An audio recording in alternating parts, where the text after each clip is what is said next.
Raider Nation, what's going on? It's Mitchell Rents, your host of the Raiders Report, and today's live show is presented by our good friends Prize Picks. Coming up here on today's radar, we're going to get into today's news and rumors. The Raiders practiced yesterday with OTAs, and I did just drop a video here on the channel, and we'll probably talk about some of the things that I discussed in that video that ended up just going down, probably about Taron Johnson. If you didn't see the latest on Rashee Rice, I personally think that there's going to be a suspension coming for the Chiefs wide receiver. On top of that, I got two other segments on tap for you guys today. PFF thinks that Ashton Jeanty is going to be breaking out, and I'm going to talk about some other potential breakout candidates for the Silver and Black. And then there's a segment that I always do. It's called Surprise Cut Candidates. Well, I'm doing kind of the exact opposite of that today on the program, where I'm going to be looking at players that if you were to ask most Raiders fans, hey, is that guy going to be a starter? Hey, is that guy going to be a starter? Is that guy going to be a starter?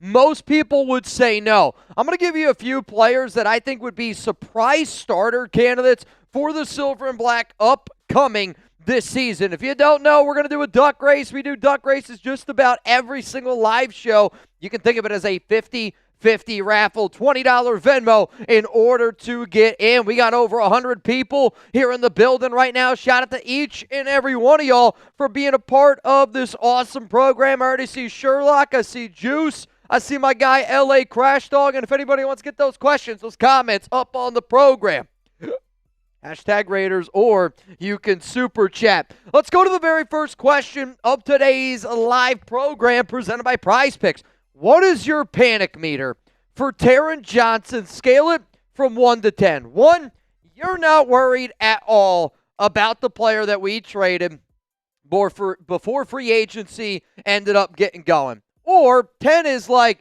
yeah, this is going to be a really bad situation for the Raiders, and I don't think that you think Taron Johnson is going to be on this roster. I answered this question yesterday on the program, and I kind of broke down why I thought what I did. And don't get me wrong, am I nervous about this topic? Yes, I am. Because in a perfect world, you want Taron Johnson there at all things that you do. You want Taron Johnson, you want every single Raiders starter that you plan on having be an important part of this team at all Raiders practices. But I don't know if y'all know this, we don't live in a perfect world. And for Taron Johnson, because he's looking for that contract, he wants to be able to make some of that extra guaranteed money that he just doesn't have right now. But I'm looking down right now in the chat. Gerald says 10. Gerald, if you're saying 10, that tells me you don't think Taron Johnson's playing this season. 4 for Luda Sigla. Holland Brown's going to go with a 3. Schaub's going to go with a 4. Peter Ramirez says, I'm not worried about it at all. It's a 0. Seth is going to go with a 1. LA Crash Dog's going to go with a 5. What up, Wolfie? Appreciate you guys tuning into the show. I mean, I'll say this, and I'll keep my answer the same. I'm right around a 3. And I'm around a 3 right now because I didn't expect to see Taron Johnson at voluntary workouts. If he's still not doing what he needs to be doing come mandatory time, well then, yeah, like that's going to be a conversation that needs to be had. But as it stands right now, there has not been any updates on Taron Johnson. He wants more guaranteed money on the final 2 years of his contract. I think the Raiders probably only give him a little bit of guarantees this season. I don't imagine they're going to give him any guarantees next season.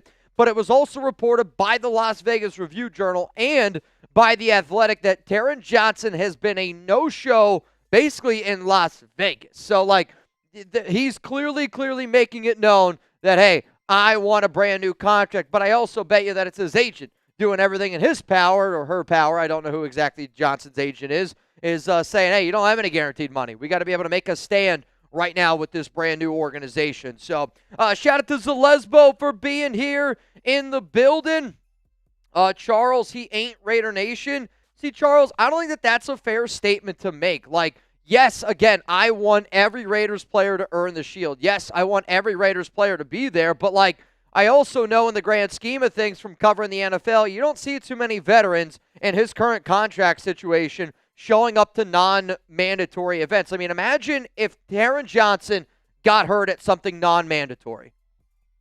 I mean, what would you do, right? Like, would the Raiders pay him? No, the Raiders wouldn't pay him. So I think there's just a little bit of a security line where, again, I don't know what y'all do for your job and what have you, but, you know, imagine if you went to work every day and, I don't know, you were doing something dangerous and you didn't have workers' comp.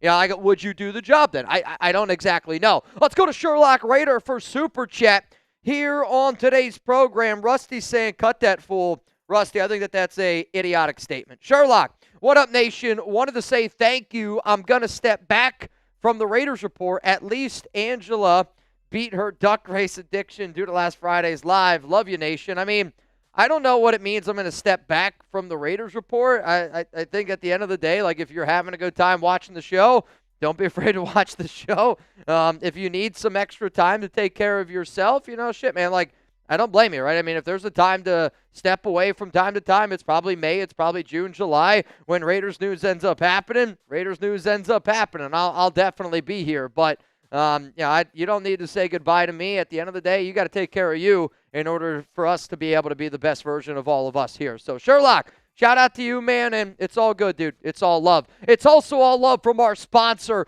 Prize Picks. So, yesterday, I went over to my buddy's house, and we were watching the Spurs. We were watching the Thunder game. I had 2 different Prize Picks lineups in, though I don't know if they're technically lineups. The one lineup that I had was a $10 to win, $70 lineup. It was a 5-pick flex play, and I ended up winning that one. I was super, super stoked about it. I'm not going to lie to y'all. I needed the double overtime for me to end up winning my Prize Picks, but I also took the Spurs to beat the Thunder. That was $5 to win. I think it was like $13. I was looking today. The Cavs, if you put $5 on the Cavs today, you can win $14 if they beat the Knicks. Now, you could do $5 on the Knicks to win $6 over on Prize Picks. But if anybody wants to watch some basketball action, get in right now. Use code HMA to get $50 instantly in lineups after you play your first $5 lineup. I'll have to probably do a baseball lineup at some point this season now that the Mets are finally winning. They took care of business against the Yankees. They had a huge, huge win earlier yesterday. My dad was telling me 10 runs or something like that. Crazy. And like 1 inning of baseball, which that would be electric. And if you want to see my electric Prize Picks lineup for tonight, it's 10 to pay, $32.50. I plan on watching the game. My wife, she called me earlier today, and she goes, hey, I'm going to be home a little bit later. Sorry, but I'm not going to be able to get home at the time I usually get home. Not to be weird or anything, but that tells me I get to watch a little bit more basketball. And because she's going to miss the first 3 minutes of that game, and I know she's going to miss the first 3 minutes, one of my favorite things to do on Prize Picks, get a lineup for the first 3 minutes. You could do Donovan Mitchell 2 points in the first 3 minutes, and then like Jalen Brunson 2 points in the first 3 minutes. It's the most electric 3 minutes of basketball you could possibly watch. I'm telling you right now. So if you want to roll with that, if you want to give me a follow, see all my lineups, go to Mitchell Renz 365 on Prize Picks, and then click that link that's going to be available to y'all down in the comments, down in the description of today's show. I see Yoda Jenkins, Pop Toes, Bo Mackey, Ezekiel, and Papa Shoot all showing up and showing out for Prize Picks, and you guys can too. Download the Prize Picks app today, code HMA to get $50 in lineups instantly after you play your first $5 lineup. That's code HMA to get $50 in lineups instantly. Shout out to Prize Picks. It's good to be right. Let's go to Sherlock. What up, nation? Sherlock, you told me you're slowing down. Now you're ramping it back up. I'm just kidding. It's all good, man. It's all good. Gerald, I'm watching on my phone and PlayStation. Go Raiders report. PlayStation and on your phone. That's 2 views. I appreciate you. Bo Mackey, when I say Mitch, you say LOL. That sounds good to me. When I say Mitch, everybody just laughs out loud. We'll do that from the remainder, though. Bo, you got to get a new pick, man. This Yankee stuff's not doing it for me. It's not doing it for me. What's the better series right now going down in the NBA? I know on Prize Picks you guys can get lineups in on basketball action. That Thunder Spurs game yesterday, double overtime. I mean, it was absolutely positively unbelievable. However, though, I care more about the Knicks and the Cavs because we have a Knicks channel here at Chat Sports. We have a Cavs channel here at Chat Sports. So I do find myself watching both of these series, and I am very much interested in both of these series. But this kind of feels like the NFC Championship game last year between the Seahawks and the Rams, and this was the Broncos and the Patriots, where it's like the winner of this series will go on to win the NBA Finals. And is that a hot take? I don't think it's a hot take. I think the only way that it doesn't happen is if this goes to 7 and they just beat the hell out of each other.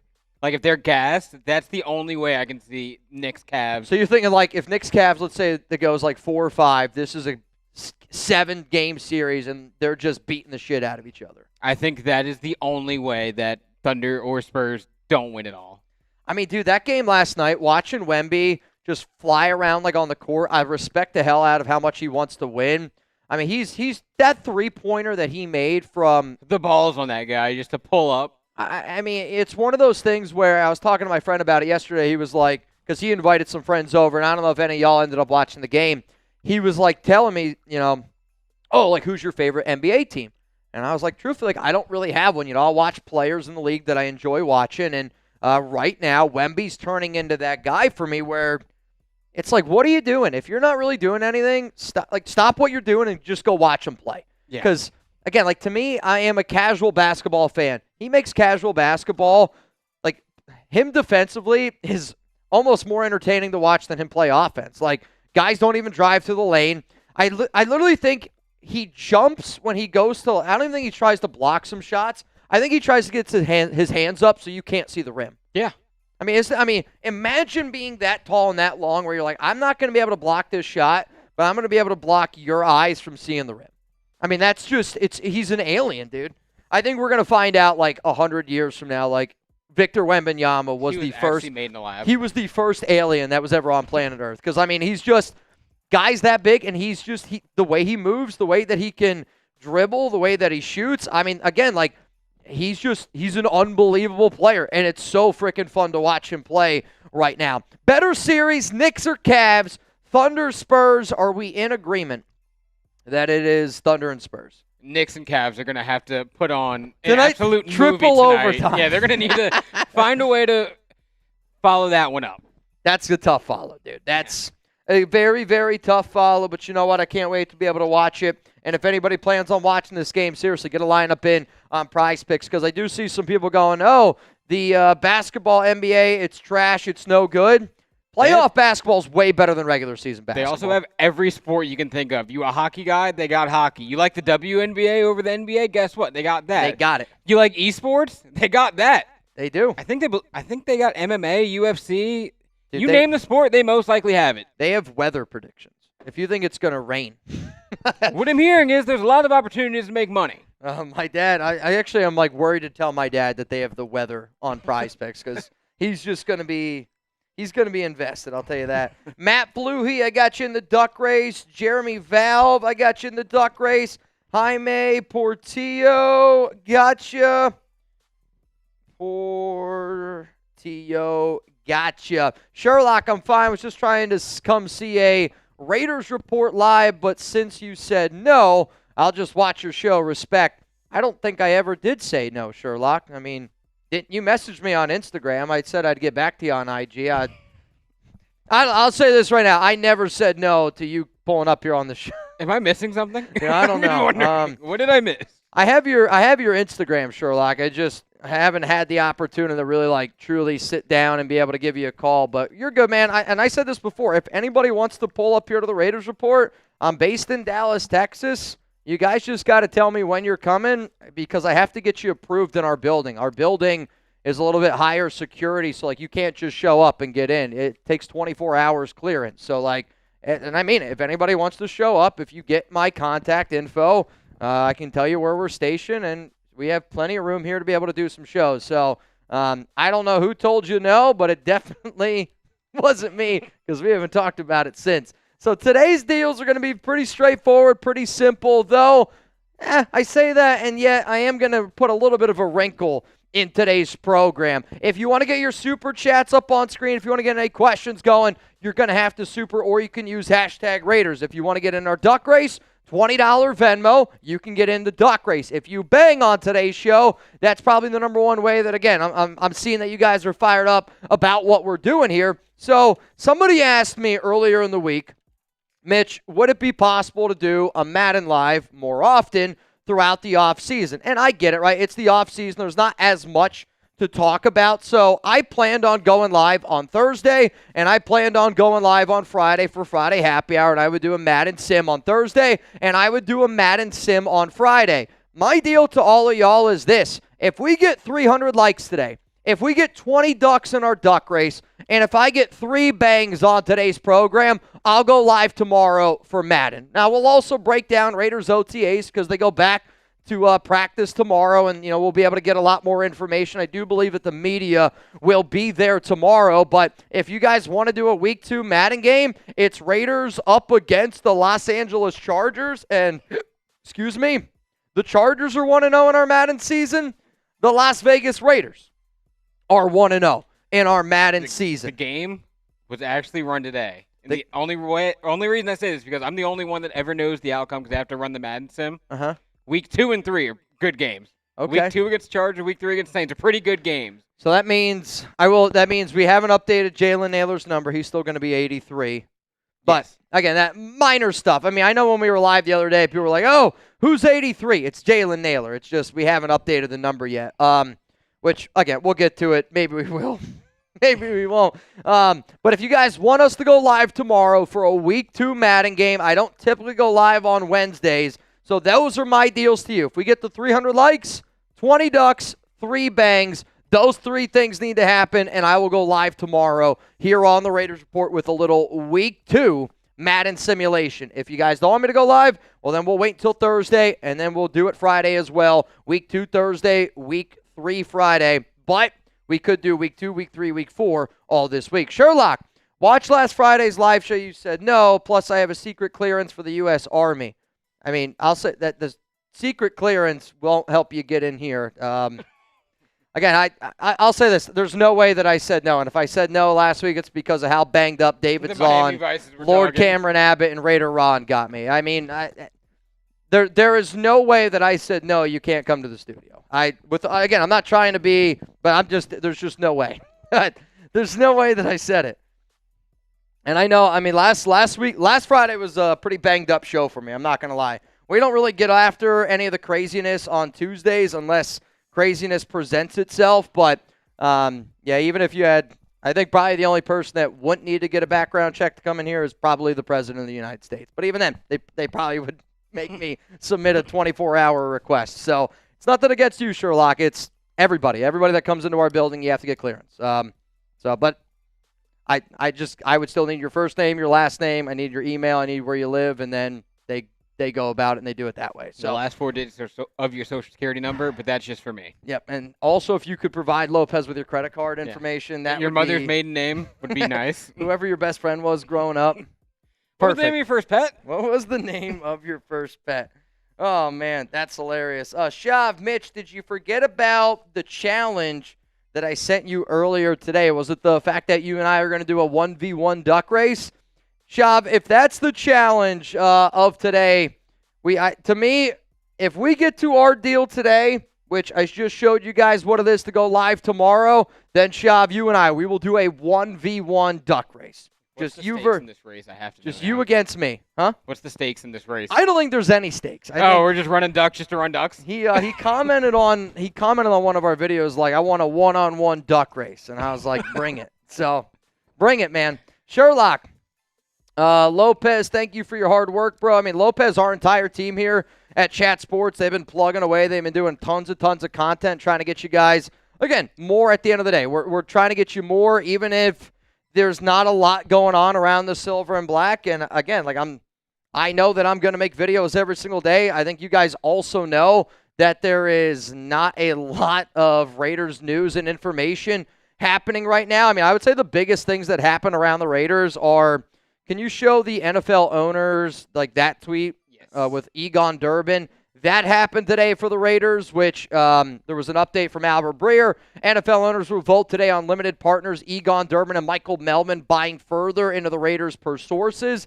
I would say other big-time NFL news that went down today is the Super Bowl. The NFL draft is going to be probably in that equation as well. So Minnesota will officially, or has been officially selected to host the 2028 NFL draft. And then Nashville, it's going to be the Super Bowl in 2030. The Raiders are in 2029. Truthfully, probably the biggest NFL news that happened today was around Rashee Rice. And according to Matt Foster, Chiefs wide receiver Rashee Rice violated his probation after testing positive for marijuana.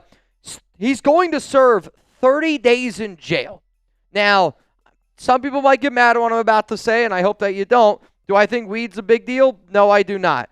But weed in Texas is illegal, and if your probation officer basically told you, hey, you can't do X, Y, Z, there's no way in hell I'm going to do X, Y, Z, especially if you're telling me I got to spend 30 days in jail. I think the other part of this, because he's just such a knucklehead, he is a free agent this offseason.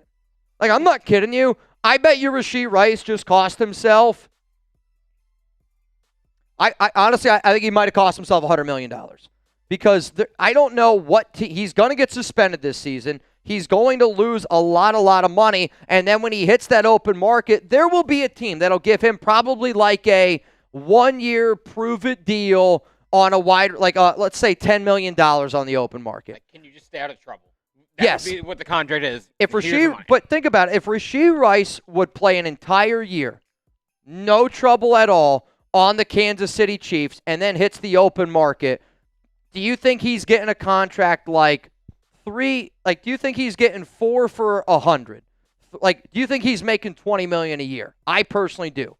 I think from a talent standpoint, he is a $20-25 million receiver per year. And nobody's going to give him that money now because he just can't keep his head on straight. And it's like, I'm probably acting frustrated right now as a Raider fan. I hate to admit it, like, I'm happy because I don't think he's going to be as big of a factor this season. I do think that there's going to be a suspension coming. But then there's also just like that human being standpoint of you're like, dude, you just stop being an idiot. I don't know how else to say it besides that. Like, I live in Dallas. So the whole Rashee Rice thing, like, you know, it impacted some people down here that, you know, I'm not going to lie to you. Like, I know who some of these people are. And when you just see the actions that he took and just no disregard, it's the only way that you're going to get proper. I think the only way that people are going to realize that they did something wrong is if you actually punish them accordingly. And maybe that's what Rashee Rice needs. But I do really, really, truly think that there's going to be a suspension. I think the NFL, because he's going to serve 30 days in jail,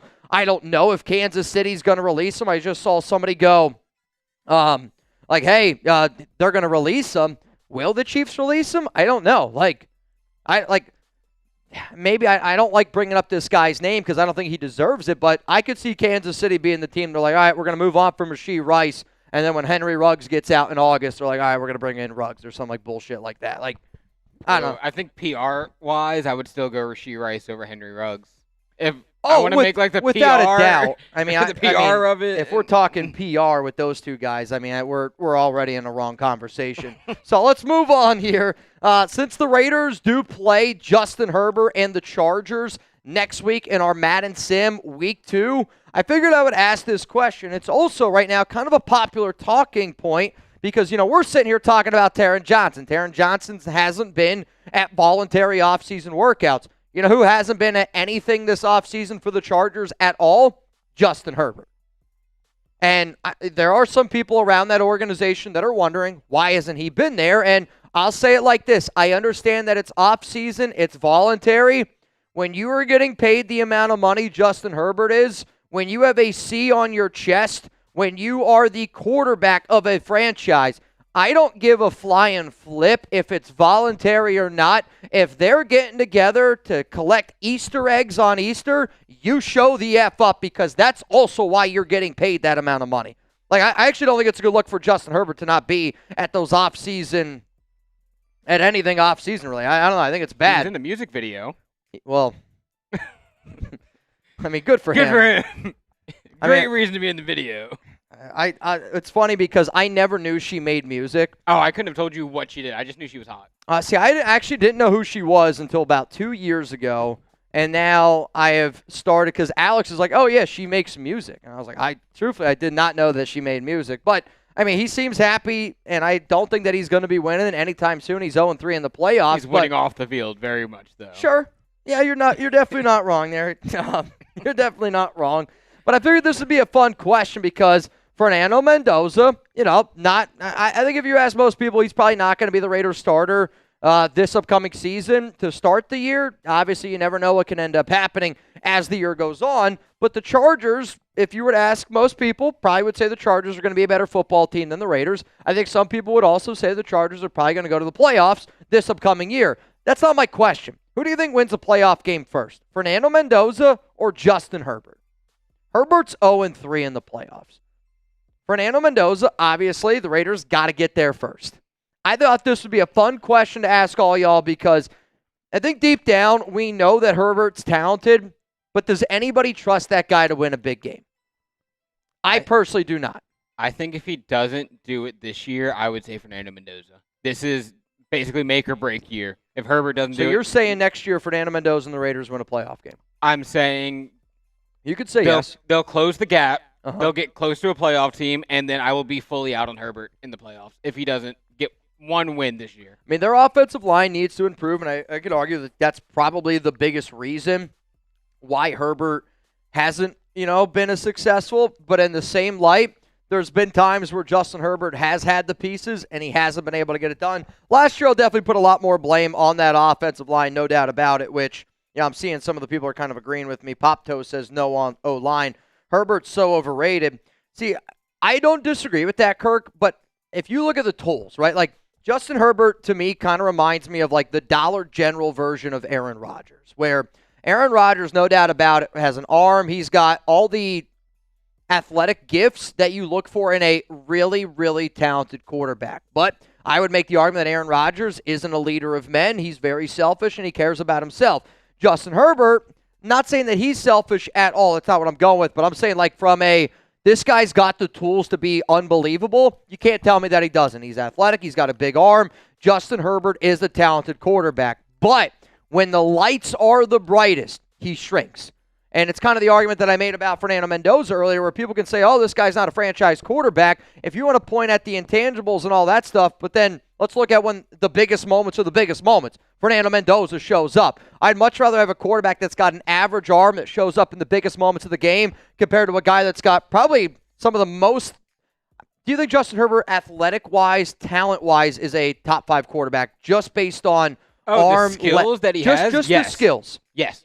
I think if you, in a vacuum, were like, I'll give you the quarterback with this arm, this mobility, this agility, all the other talents and skills that he has, you'd be like, I could build around that. That's a pretty damn good quarterback. But if you don't have it up here, it's really hard to, I think, take it to that next level because everybody's talented in the NFL, right? Yeah. I mean, it's true. Like, everybody is talented in the NFL, but it's how do you take that next step? How do you get better? Kirk, performance is all that matters. I tell my wife the exact same thing. No, shout out to all of y'all pulling up here on the program. I got 2 more people getting in the duck race. What up, Michael Johnson? What up, Richard Engel? $20 Venmo right now for a shot to win. $60 here on the Raiders Report. And a friendly reminder out there, if you want me to go live tomorrow, we got to get 20 ducks in this race, which we are getting closer to. I got Gilbert Moreno, you're in. We got to get to 300 likes on this bad boy. So Ron Raspberry, LA Crash Dogs, Lesbo, all the moderators out there, I'm looking at all of y'all. Let's get to 300 likes. And if we get 3 bangs on the show, I will go live tomorrow for a live Madden simulation game. How many ducks are we at? Because I think I'm going to just We're at 7 ducks. I'm going to track it. We need 13 more ducks. I kind of like this, actually. 13 away, and then we still need 3 bangs to go. I will accept alley-oops as well. Alley-oops will work. What up, Gunny? What up, Big Raz? Does anybody want to get into our very first segment here on the Raiders Report? I believe we are all caught up on all the Super Chats. Or nope, we got a few more. Joe, also, Joe, I saw the Venmo that you sent me, so we'll be in contact. I do a lot of my shipping stuff on Wednesdays. Can we get with Save a Warrior and do a Raiders Report and LV Road March event? Being a fellow vet and Raiders fan would be awesome. March event? What do you mean March event? Are you saying May? Did you get them confused? March and May? Or are you saying, like, let's do something in March next year? Because doing something in March, I'm not going to lie to you, is one of the more difficult months for me just because it's free agency.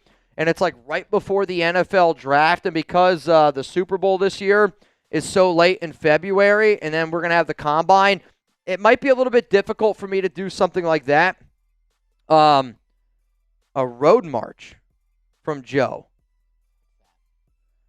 I was going to say, you're going to have to explain it to me. I mean, I'll say this right now. Gunny, if there's anything that you guys ever want to do, I mean, if it's just marching, do a. I'm gonna search Save a Warrior Road March, see if that gets anything. So I mean, so just like we're gonna run. Like I mean, if it was a run, if it was a march to raise some money, yeah, man. I honestly, the way that I would want to do it is I would do like a live show with LA Crash Dog, and I'd say every blank bang or every benchmark that we made in money is how many miles I would run for the event. And if you want to run those miles with me, then you can do that. But I personally, I think that would be pretty cool. Again, if you guys want to put something together, LA Crash Dog, if you want to put something together, don't be afraid to, loop me in on it. But I'm always down to do an event, but here's like the God honest truth, Joe. I'm not good at organizing events, right? Like if you were to tell my wife, "Hey, Mitch is going to host an event," she'd laugh directly in your face, right? Like my wife is the one that makes our dinner reservation. She does a lot of the calendar stuff around the house. Like, I mean, I know what I'm doing because my wife is like, all right, this is what we have scheduled. A lot of my time, truthfully, gets invested here at Chat Sports, and I'm just, truthfully, like, it's not my strength. I'm not good at organizing events. But if you guys wanted to organize one, I obviously have people on here that I can get the information out to. I'd love to be able to do it. Truthfully, I would. I've really wanted to do for an event like a few times, like almost like a call-a-thon. Oh, a call-a-thon? It kind of where, like, I don't know, people call in, we raise money for a charity of some sort. I never understood how those work. Like, why were people calling? Just to, like, say what's up? Here's $5? Or Maybe. I just never understood, like, the appeal behind it. I don't know the exact reason. I just know what they are. Okay. I know, like, some of the people in my college did them from time to time, but what we always did in college was St. Baldrick's, where people would shave their head during April for, like, cancer, and a lot of the guys would raise money that way. We used to do that in baseball, but that makes sense, though. Like, you're doing something. Like, I just don't see what answering the phone ever did. I never got it. Joe, I think it's a great idea, man. I really do. I can organize my niece's head of the Holiday Inn. Perfect. Sherlock, you and Joe, you guys talk. Seriously. Sponsored by Holiday Inn. Dude, you're going to have a Pitbull concert at the end. Who? Pitbull. Pitbull. You know, hotel, motel, Holiday Inn. That guy. Oh, I was like, why Pitbull? Now I guy. get it. Though that reminded me of the very first concert I ever went to. It's the most random. I mean, I don't even know if you've heard of this guy. I went to a concert in Germany. It's my first one I ever went to. He was really, really popular, I would say, when I was in like 7th or 8th grade. So we're talking elementary school for you. Yeah. Sean Paul. Oh, Temperature. Yes. I went to a Sean Paul concert when I was, that's probably 12, 13 years ago in Germany. It's the first concert I ever went to. It was an interesting experience. I guess I'll say it like that. Joe, shout out to you, man. If you guys don't know, if anybody wants to, go to saveawarrior.org/donate. Just make sure that you tell them that Father Tom sent you. It does help us out a lot when people, I think, continuously bring in good vibes. And whether you want to donate, whether you don't donate, I think, again, just putting the information out there, I think it's always a positivity that you just keep on putting the good vibes going, man. What up, Taino? What up, LA Crash Dog? I see you guys down below. Thank you so much for tuning into the program. Rob Fravor, I got you in the duck race. Richard Black, what's going on, my man? I got you in. And then Chadwick, Howard, you, sir, are also in the duck race. $20 Venmo, chance to win $110 here on the program. So we're 9 ducks away, 153 likes away, 3 bangs away from going live tomorrow here on the Raiders Report. So what I want to do now is I want to get into our very first segment on the program. Pop said, I can't organize anything. Pop, dude, I'm the same way. Yeah, truthfully, I think in life you got to know your strengths, you got to know your weaknesses. Like, if somebody said, hey, Mitch, I want you to paint a picture of my wife and me as a gift, it's going to be a shitty gift. Hey, hey, Mitch, I want you to organize an event for this and that. It's probably not going to be a good it's probably not going to be a good organized event. That's why if I ever do like any Raiders events, I'm always like, give me a location. I'll tell people to go there, and I'll be there. I know I can bring a crowd. Bloodhound Gang was my first Germany concert. Has anybody heard of Bloodhound Gang? No. I'm confidently saying no. I feel like they're trying to keep the dogs in. You know what I mean? Like, who let the dogs in? Bloodhound Gang. Bloodhound Gang. I mean, I'll have to try to look up this. I have never heard of Bloodhound. Has anybody heard of Bloodhound Gang? Okay, just everybody's saying they have, so I guess we're... All right, F here, me. yeah. All right, hang on. Most popular Bloodhound Gang song. I feel like this is a Tuna's top 5. Like, what's your favorite Bloodhound Gang song? Who the fuck are these guys? Dude, are they in, like, chinchilla outfits? What is this? All I saw, do they have an album in 1999? Hooray for Boobies? I'm not going to lie to you. I'm on their Spotify. Haven't heard of any of these songs. I have not heard of any of them. I'm looking at the albums. I see Hefty Fine. One Fierce Beer Coaster is apparently a band name. Do you see these album covers? Dude, Hooray for Boobies. It's an album. Have you seen these covers? The album covers? Yes. For their discography. I mean, I just saw one Zebras getting it on. I'm going to say there's Zebras getting it on. There's... What the fuck is this? What am I looking at? Sherlock, you're gonna get. I'm gonna get an email from HR being like, you and Lopez need to come into the office. We noticed that you guys were looking at some outlandish stuff on your computer. I just saw 2 Zebras doing it. I saw an album cover called something. Yeah, I have not heard of this band. So I'll tell you this though, based off of the 2 minutes of research I just did. Their concerts sound like a good time. Sounds like a great time. It sounds like a concert we need to go to. I mean, what on earth, man? Y'all are something. Y'all always make me laugh. Sir Chai, what's up, man? Mitch, I was the one that gave Rashee Rice. Sir Chai, your secret's safe with me, man.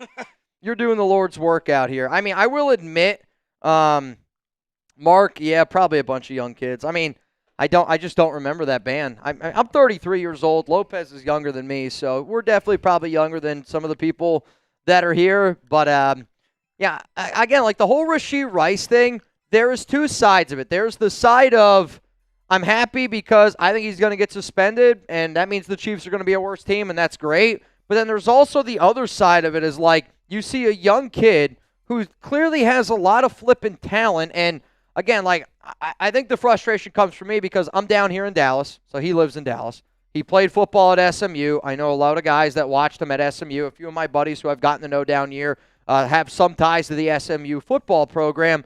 And it's like he's just very talented, but he's just a knucklehead. And again, knucklehead's probably the nicest way that I can put it. But when you see somebody who's literally pissing away their life and pissing away millions upon millions of dollars, and in a situation that I bet you a lot of people here would do some really crazy stuff to be in that 1 percentile to be good enough to be in the NFL, and you're just wasting it. I mean, it's frustrating. Like, it's frustrating on all types of accounts, but I'll be really frustrated if he doesn't get suspended 4+ games this season. Because if you're going to spend 30 days in jail, and this isn't somebody that's just like, you know, it's not their first offense. I mean, it's Rashee Rice just does dumb shit after dumb shit after dumb shit, and it just seems like that's all the time. But if you're the NFL, you got to be able to lay the law and say, at some point, he needs to realize that he's not going to get away with it, right? Like, I mean, it's just like having a kid. It's like having a dog. If you let your dog pee in the corner of your room every day and you pat him on the head and like, oh, don't worry about it, he's probably still going to pee in the corner. Like, the same way with your kid. If you let your kid throw a temper tantrum because he doesn't get a toy, they're probably going to throw the temper tantrum every time they get a toy. I think you got to lay down the law here on Rashee Rice. 30 days in jail is a big one, but like, I think he needs to get suspended, and he needs to realize that he's a knucklehead because next year he's going to be a free agent in 2027, and he probably cost himself. I do. I think he cost himself over $100 million. Oh, yeah. I do. I think he caught, because if he's a free agent, he's getting a deal $20-25 million at least per year for 3+ years. And he just couldn't frickin' do it. Gilbert Moreno, what's going on, man? Did I get you in the race? Gilbert, I did get you in the race. And if anybody else, Search I said he's going to get 2 to 3 games. Probably. He'll probably get suspended 3 games. That way his first week back again is against the Raiders like it was last year. My guess is 4. I feel like 4 is usually the sweet spot for weed in the NFL. Truthfully, I think it's 4 to 6 games. Now, they maybe try to make a bigger point because of he got, what was it, last year or 2 years ago? He got suspended for like 8 games. Ooh, I don't remember the exact number, but I see what you're saying. Like kind of a rap sheet already. The way that the way that I know that is because his first suspension when he came back, his first week back was against the Raiders. Mm-hmm. And I remember being like, oh, I bet you the NFL freaking did that on purpose. It was last year, right? RNFL for some weed, LOL. But you're not, again, it's not weed. Weed's not the issue. It's his probation officer told him not to do it. He had 30 days not to do it. And if he was caught doing it, then he had to spend time in jail for 30 days. Like, again, you can love weed, alcohol. You could love probably a bunch of different things. There's things, I'm trying to think of a normal example here. I love chocolate chip cookies. If you told me I had to spend 30 days in jail if I ate chocolate chip cookies, I ain't eating chocolate chip cookies. Like, I think it's just more of you were told no. You did something that is illegal in the state of Texas. Again, do I think weed's a big deal? No. But if you're like, oh, it's just weed, you're not really looking at the big picture. And that's kind of the issue here. Can't walk. What up, Mitch? Oh, sorry, that's an old one. You're good. You're good. Sanchez, does that open the door for the Queefs to sign Reek again? Should we sign Diggs? I actually don't know what's going to happen with Tyreek Hill. I mean, that knee, he might not be the same Tyreek Hill. And, if you're Kansas City and you move on from Rashee Rice, what sense does it make to bring in Tyreek Hill then? Because if you don't, you're getting rid of one headache to bring in another headache. If you move on from Rashee Rice, that tells me that you're probably not going to bring in somebody like that. Now, they could bring in a Stephon Diggs, who, probably would be a little bit of a headache in his own right, but they could sign Tyreek Hill. They also have Eric Bieniemy there, so they're going to do what they want to do in Kansas City. In terms of us signing Stephon Diggs, I will keep saying I am not on the board of signing anybody right now. If I'm going to sign a player, it's going to be after OTAs, so after June 4th. I want to see what some of our younger players look like. I want to see maybe the dynamic fit, and I want to see, was it they were just really bad coaching last season? Because I've heard some really good shit about Jack Besh. And I mean, few of my buddies in the fantasy world, again, I talk to him from time to time. His name's Matt Harmon. He does this thing called Reception Perception. And I saw that he did it recently with somebody that makes content for the Raiders, and I can't remember who it was. But Matt Harmon is somebody that's very well respected in Reception Perception. And I talked to a few of my friends around the fantasy football community, and there's a lot of love right now for Jack Besh based on what he's really good at and the fit with Clint Kubiak. So, I want to see, can Jack Besh be that second-round rookie receiver that we were hoping that he can be? Because I do think Jalen Naylor and I do think Trey Tucker are good wide receiver 2, wide receiver 3s. It's just, before we go out and sign a guy like Stephon Diggs, I just want to make sure that we're dotting our I's, crossing our T's with some of our younger guys. And then if we still don't like what we see, then you go out and you look at a dude like Stephon Diggs. But Diggs, for me, is probably the 4th wide receiver that I would target on the open market. The number 1 free agent wide receiver I would target is Keenan Allen. That's based on how much you have to pay him and based on the fact that he's had, I want to say, over 700 receiving yards every year in the NFL since 2018. He's been very, very consistent, and I think that he's a better person than Stephon Diggs. So I'll kind of leave it like that. Gilbert, I got my tickets to the Bay Area game. Well, hopefully you got those tickets over on SeatGeek. I do want to say real quick, we're about to get into the next segment here on today's show. And again, in the time of the offseason, I look for topics. I figure out ways to talk about the Raiders every single day. I will talk about news. I will talk about rumors. I'll come up with segments, and that's essentially what you guys are going to see the next 2 shows are going to be around. I did just see DeAndre Mallory. I got you. Angela Sherlock. I got you. And then Richard Magbull with 4 ducks in this race, which puts us at a $20 Venmo shot to win $170. We need 3 more ducks to hit 20 ducks. We need 300 likes, and if we get 3 bangs, I will go live tomorrow. That's my deal to all of y'all. 320 people live on the Raiders Report. We got 2 segments to get into. Are you ready to rock and roll, Mr. Lopez? Are y'all ready to rock and roll? If you're ready to get this show going, give me some Raiders down below. Give me some Raiders down below. Again, I mean, maybe it's a bad thing to say, but I do truly feed off of y'all's energy. Also, I saw somebody saying something. My left eye, I don't know what's wrong with it. I feel fine. I don't know if it's like a sty in my eye. I don't know what the hell it's called. I showed my mom. She's like, "You got a sty in your eye." And I'm like, "I don't even know what that is." Well, then I go, I don't know if I have pink eye, and my eye hasn't gotten any worse. It hasn't gotten any better. But I do feel fine. I saw somebody say, "Did Mitch get punched in the face?" You should see the other guy. The only person that's legitimately hit me in the face, it's not a person. He's got 4 legs, and he's very hairy. His name is Chuck. Him and I, we've been hooping a lot recently, man. We've really been hooping a lot recently. What up, Big Raz? I got you down there. I got you. What's Zamir White's status? Free agent, available. I don't think anybody's gonna pick up Zamir White. I don't think anybody. And he almost made you blind. That was 2 years ago. Actually, I don't even know if it's the same eye. Sadly, I don't remember. But yeah, Chuck almost blinded me in my one eye, but. It's also my fault because I roughhouse with him. At least that's what my wife tells me.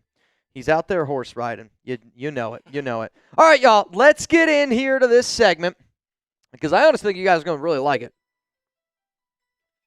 I mean, I know this. When I was making it, I was getting fired up about Ashton Jeanty.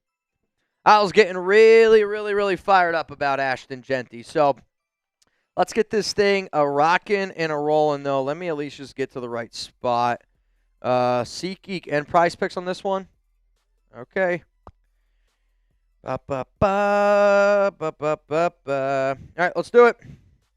Coming up, something that I do think a lot of Raider fans are going to love. And then after this, we'll get back into some of the Super Chats. We'll get back into a lot of the conversation. I will be live today as long as the questions are flowing, as long as we're having the conversation. And then again, if you don't know the special deal about me going live tomorrow, don't be afraid to ask somebody down in the comment section. Let's rock and roll here on the Raiders Report.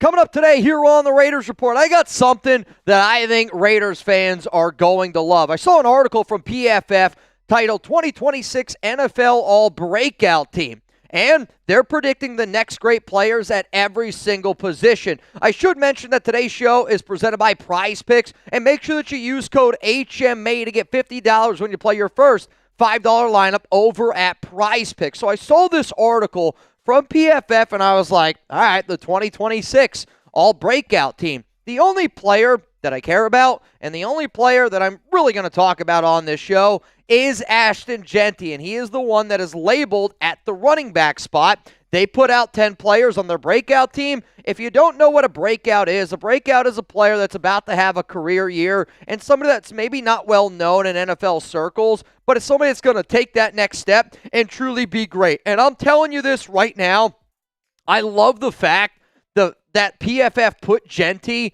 as a breakout candidate. And I hope somebody, when you watch this video, you do hit that like button because I do want the world to know. I did a video literally last week about I thought ESPN was too low on Ashton Jeanty. When you combine the talent, you combine the opportunity, I really, truly believe in my heart of hearts that Jeanty is going to break out this season, and people that pass on him in fantasy football are going to be really upset that they did. And I also think that there's going to be a lot of Raider fans going into the next season going like, Ashton Jeanty could be the best back in the National Football League. If you agree with that statement, hit that like button because coming up here on the show, I'm going to be breaking down why I agree with PFF and why I agree with the idea that, yeah, Jeanty to me is going to have a breakout year. And I'll get into all of those reasons here in just a moment. But PFF had some right breakdowns of why they thought he was going to be able to take this next step, and I get his rookie year was frustrating. I think it's also frustrating because you saw the talent. You saw the player that he was, and he just never quite got the proper opportunity because of how bad the supporting cast was around him. So here's what PFF had to say. The 6th overall pick in last year's draft may be another obvious candidate to break out, but the Raiders' offseason has only reinforced what should be a major jump. Jeanty's rookie year didn't reach his lofty expectations as he finished with a 73.1 PFF rushing grade and 3.06 yards after contact per attempt. However, there were still silver linings in 2025. Consider that his 61 missed tackles forced were the 6th most among qualified rushers, and Jeanty still netted 24 carries of at least 10 yards. Under new head coach Clint Kubiak last year, the Seahawks led the league in rushing play rate 47.1% and finished 4th in the first 4 downs gained on the ground. On top of that, new center Tyler Linderbaum has produced at least a 78.6 PFF run blocking mark in every season of his 4-year career. Kenneth Walker III entered elusive territory, pun intended, working with Kubiak last season, and Jeanty could be next in line. I do think that Ashton Jeanty is going to be next in line, but I also think it's because of everything that the Raiders have done this entire offseason. They've invested in Ashton Jeanty. They didn't give him a contract extension. They didn't give him a bunch of guaranteed dollars, but they kind of did with all the other moves that they made. Tyler Linderbaum, Clint Kubiak, and coming up here on the Raiders Report, I'm going to tell you why I do think Ashton Jeanty is going to break out. And then at the very, very end of today's show, I'm also going to give you some 5 other Raiders breakout candidates on this team. Candidates that I think if you asked Raider fans about them now, they're good players, but I think by the end of this season, they could really, truly take that next step. Before I get into all of that, huge shout out to our sponsor, SeatGeek. And if there's any Raider fans out there that are trying to go to a game, I hope that you listen up for this awesome deal that we got going on. Shout out to SeatGeek for sponsoring the Raiders Report. When it's time to get out of the house, there's no better way than to do it right now than to watch a ball game. Use code CHAT10 to get 10% off your next set of tickets. Yes, MLB is in full swing. The NBA and NHL playoffs are here. The NFL schedule is out. And if there's anybody that's trying to go watch a Raiders game, I hope that you remember that I'm going to be able to hook you up with a discount here. Use code CHAT10 for 10% off your tickets on SeatGeek. Because SeatGeek, they got your back. Each ticket is rated on a scale of 1 to 10, so you know you're getting a good deal. So make sure that you're looking for the green dots. Green means good, red means bad. And of course, I got a code for the nation. You can use code CHAT10 for 10% off your next set of tickets at SeatGeek. That's 10% off any tickets with promo code CHAT10. You see it? It's red. It's up on your screen right now. Make sure to click the link that's going to be in the description to download the app and have the code automatically added to your account so you can use it later. Thank you to SeatGeek for sponsoring the Raiders Report. But I have this conversation with fans all the time that stadium seats at Allegiant are a little bit more on the pricier side. My number one thing that I always try to do here on Raider Nation is make sure that you guys are getting a good deal. And the fact that SeatGeek shows green and they show red dots of what's a good deal and what's a bad deal, I'm not going to lie to you. I don't buy tickets all the time. And I'm somebody where the simpler you make it for me, the better that it is, the more inclined I'm going to be able to use it. And that's what SeatGeek really does. They're sponsoring the Raiders Report. They're showing up and showing out for the nation. And I hope that if you guys use code CHAT10, you realize that the more and more that you use it, the better and better deal sponsorships that we're going to be able to get right here on the Raiders Report. So here's why Ashton Jeanty is going to be breaking out this upcoming season. I do think he's a stud. I think he is a truly, truly talented 3-down running back, one of the most talented running backs in the National Football League already after 1 year. And it sucks because if you look at just the box scores, you don't get that, right? 266 carries, 975 yards, 5 touchdowns. That doesn't scream, this guy's a top 10 running back. If you're yelling stats at me when you talk Ashton Jeanty, with all due respect, go somewhere else. Because, yes, I understand I didn't really anticipate that he was going to have the numbers like he did at Boise State. But if your eyeballs tell you that Ashton Jeanty isn't special, you should probably get your eyes checked. And that's coming from me, and I got a really banged-up eye right now. Because Jeanty can run between the tackles. Does he need to improve as a pass catcher? Yeah, but he even saw last season in a really bad Raiders offense. He was able to catch the ball 55 times.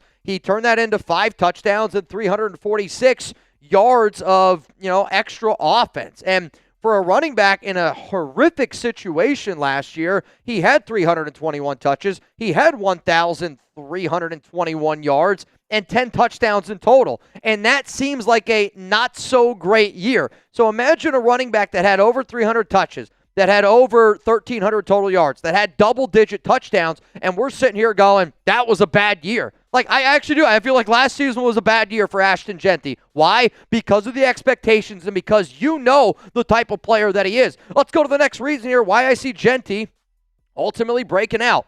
The offensive line is a major upgrade. And it's not just the players, you know what I'm saying? Like, probably the biggest upgrade, like this would actually be a fun argument to have with Raider fans. What's a bigger upgrade on the offensive line? Tyler Linderbaum at center compared to Jordan Meredith, or Rick Dennison as your offensive line coach compared to Brennan Carroll? Because I actually think equally are as impressive. But you signed a lot of money in Tyler Linderbaum. You added a lot of extra talent in Spencer Burford, Trey Zune in the draft. You still have, no matter what, I would say, a good, deep offensive line, whether it's Jordan Meredith starting, whether it's Burford starting, Trey Zune starting, Caleb Rogers starting. You're not going to be in a situation where I got to watch Antonio Mafi, Will Putnam, Alex Kappa, and a bunch of these guys go out there and try to block. That's not going to happen this upcoming season. But because you upgraded that offensive line, like one of my favorite stats from last season are these two stats right here.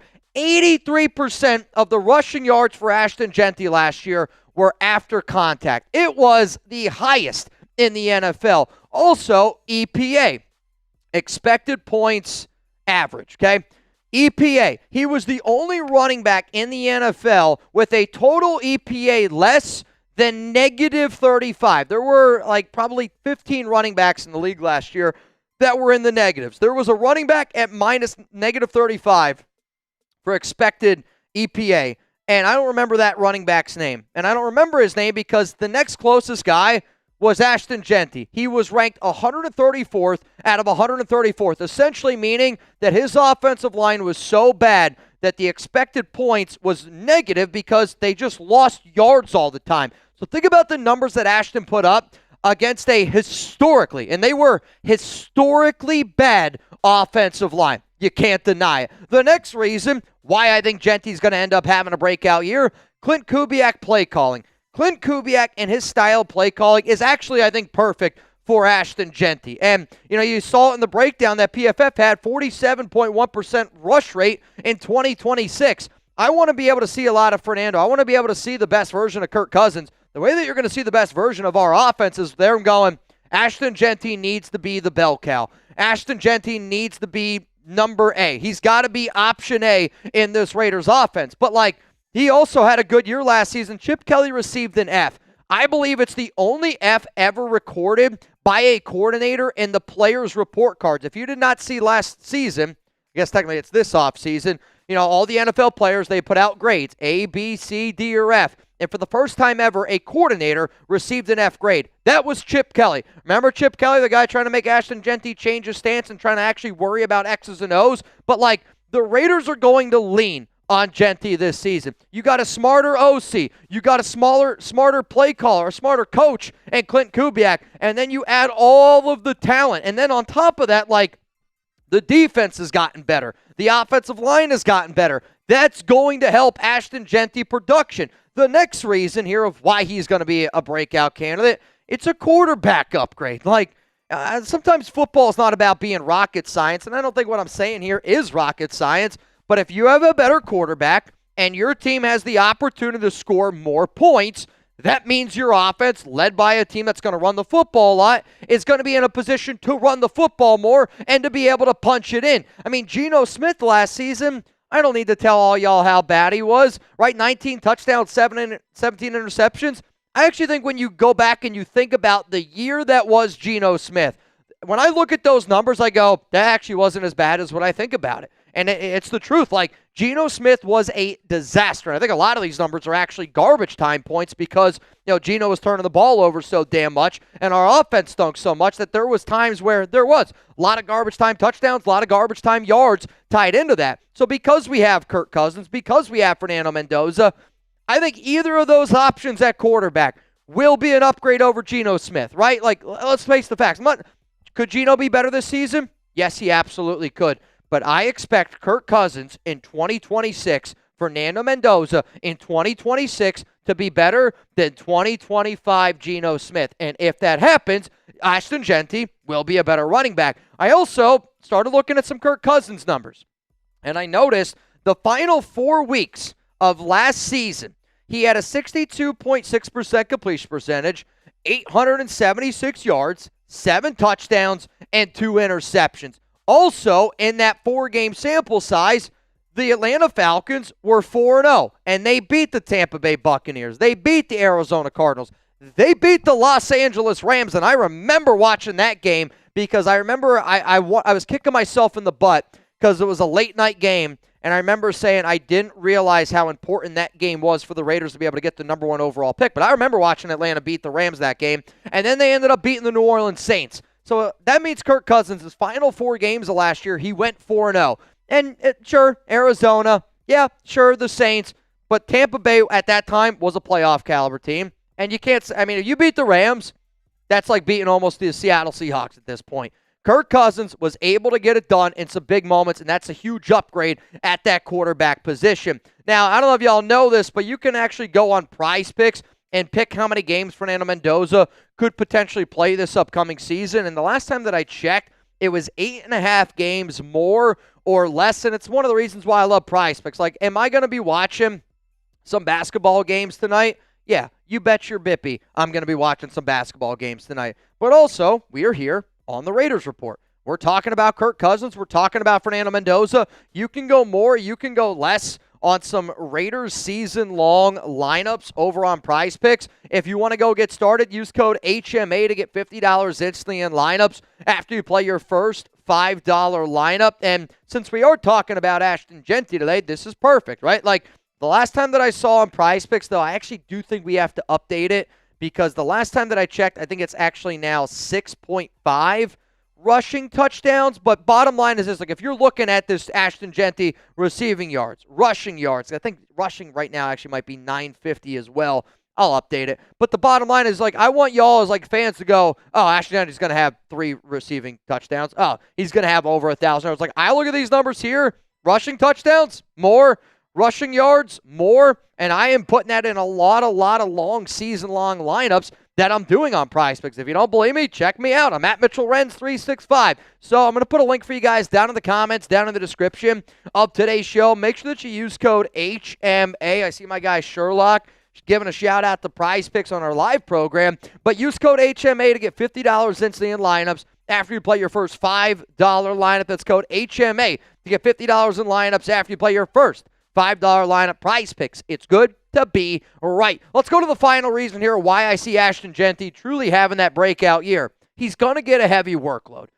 Do I understand that Clint Kubiak and our coaching staff has said that, hey, we believe in having another running back. Mike Washington is going to get some work. I can't wait to see what Mike Washington looks like this season. I think Roman Hemby ends up making this roster. The Raiders obviously were looking at Najee Harris earlier this offseason. And I say all that because I think if you were to ask most people, oh, do you think he's going to get a heavy workload? Jeanty, most people might, be hesitant because of all the other conversations that have been going on. He's still going to get a heavy workload, y'all. Like, he had 321 touches last season, 6th most in the NFL. Let's say he gets 321 touches again. If he gets 321 touches again, I think he's going to turn that 1,300 total yards into a much closer to like 1,800, 1,900 yards of total offense because the running lanes are going to be much better. The passing game is going to be much better. There were 15 running backs last season with more than 235 carries. Jeanty was the only one with under 1,000 rushing yards, and that wasn't a Jeanty problem. My point here is I'm trying to explain workload, and the Jeanty workload is going to be there. Jeanty also scored 10 touchdowns. The Raiders last season scored 25 touchdowns. That's 40% of the touchdowns. Clint Kubiak's offense last year in Seattle, 51 touchdowns. Do I expect for Jeanty to score 40% of the Raiders' touchdowns this season? No, I do not.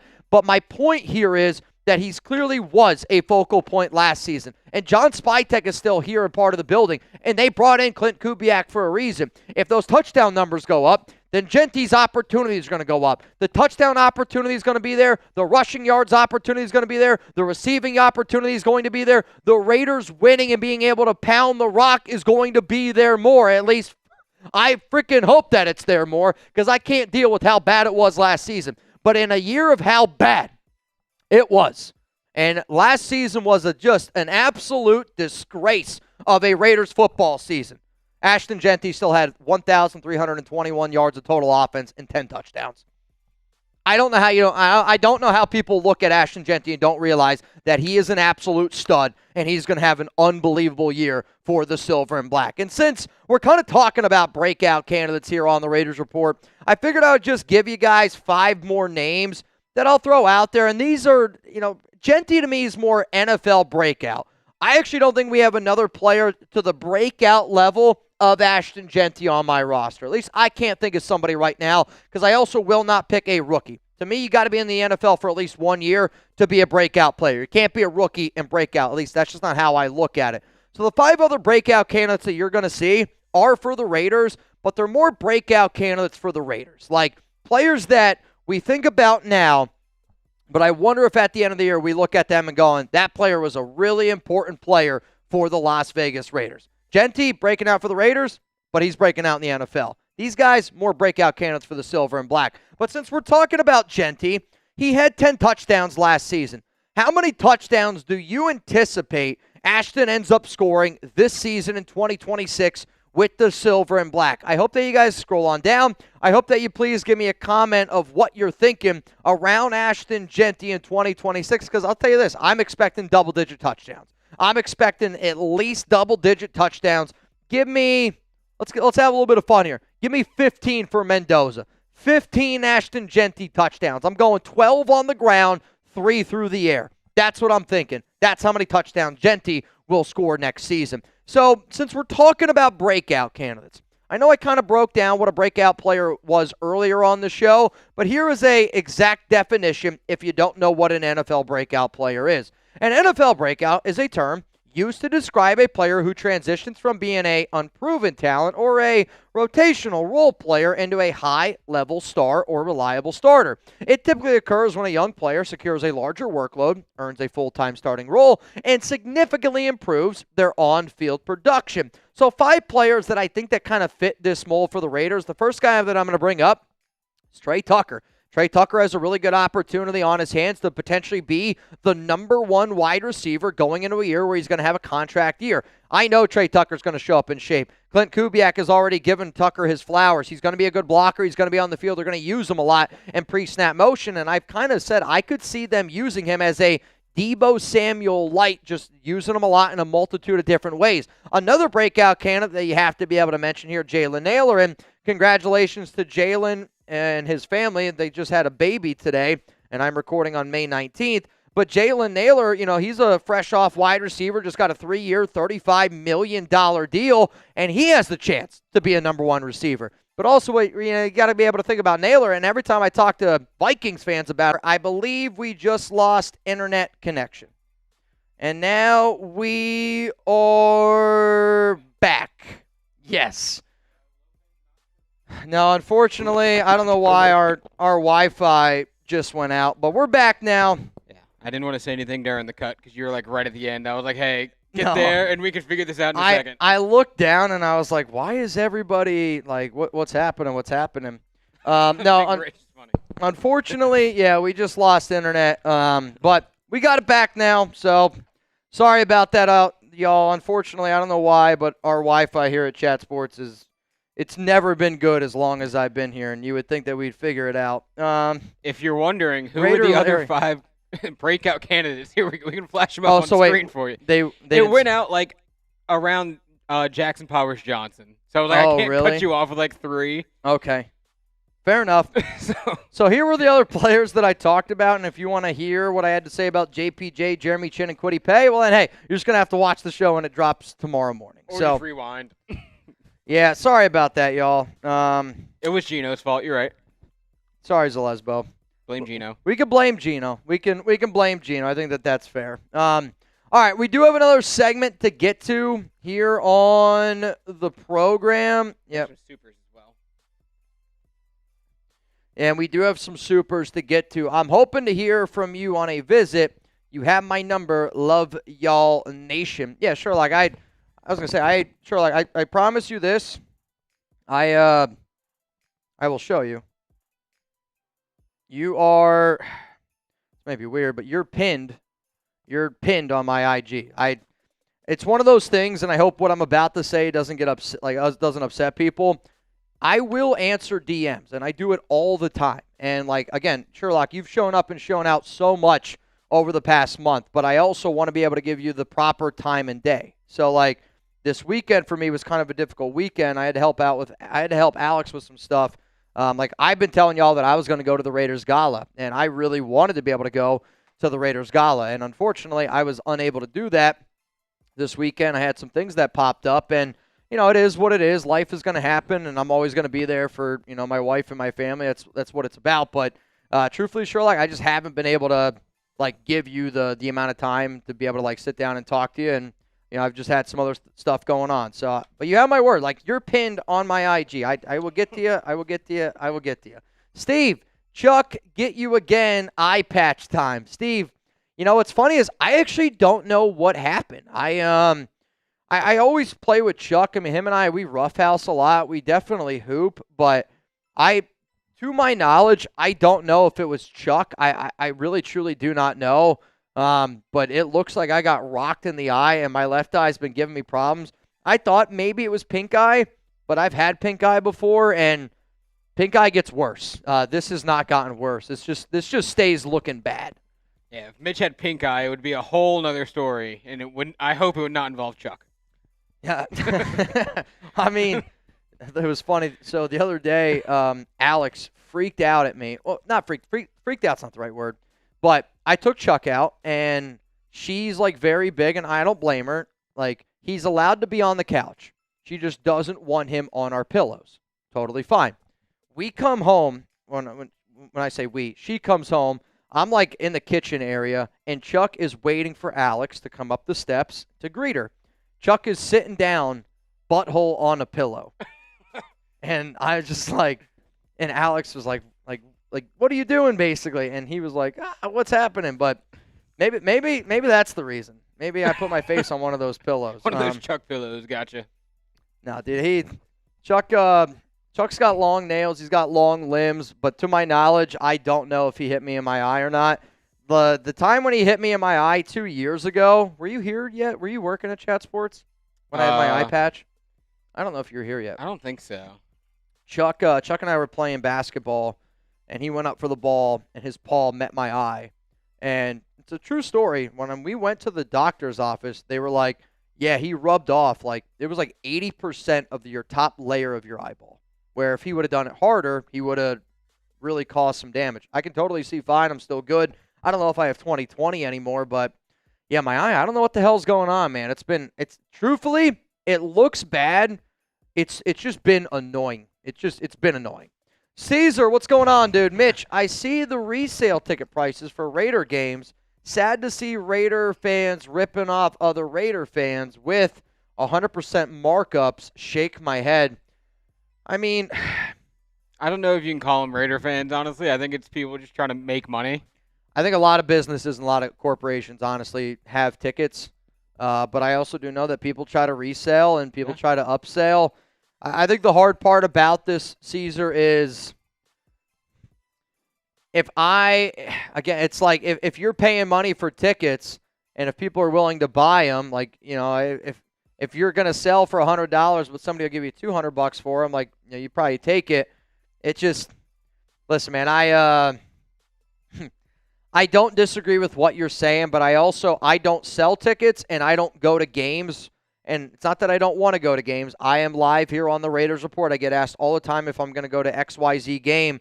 And I also have a hard time talking about things that, I can't really speak upon. Like, I don't buy Raiders tickets. I don't sell Raiders tickets. And for somebody that is trying to go, I can obviously understand why that would be really, really frustrating. But, and maybe this is foolish of me to say, but, to any Raider fan out there that doesn't want to spend the ticket prices, I hope that you guys know on game day, I'm going to be here every single game, every day that I possibly can, and I'm going to do my best to bring that game day atmosphere to your home. And if you can't go have fun at the game, I hope that anybody knows, you can have fun here on the Raiders Report every day of the week. Sherlock, if you want to see Sherlock on the Raiders Report, give me a hell yeah down below.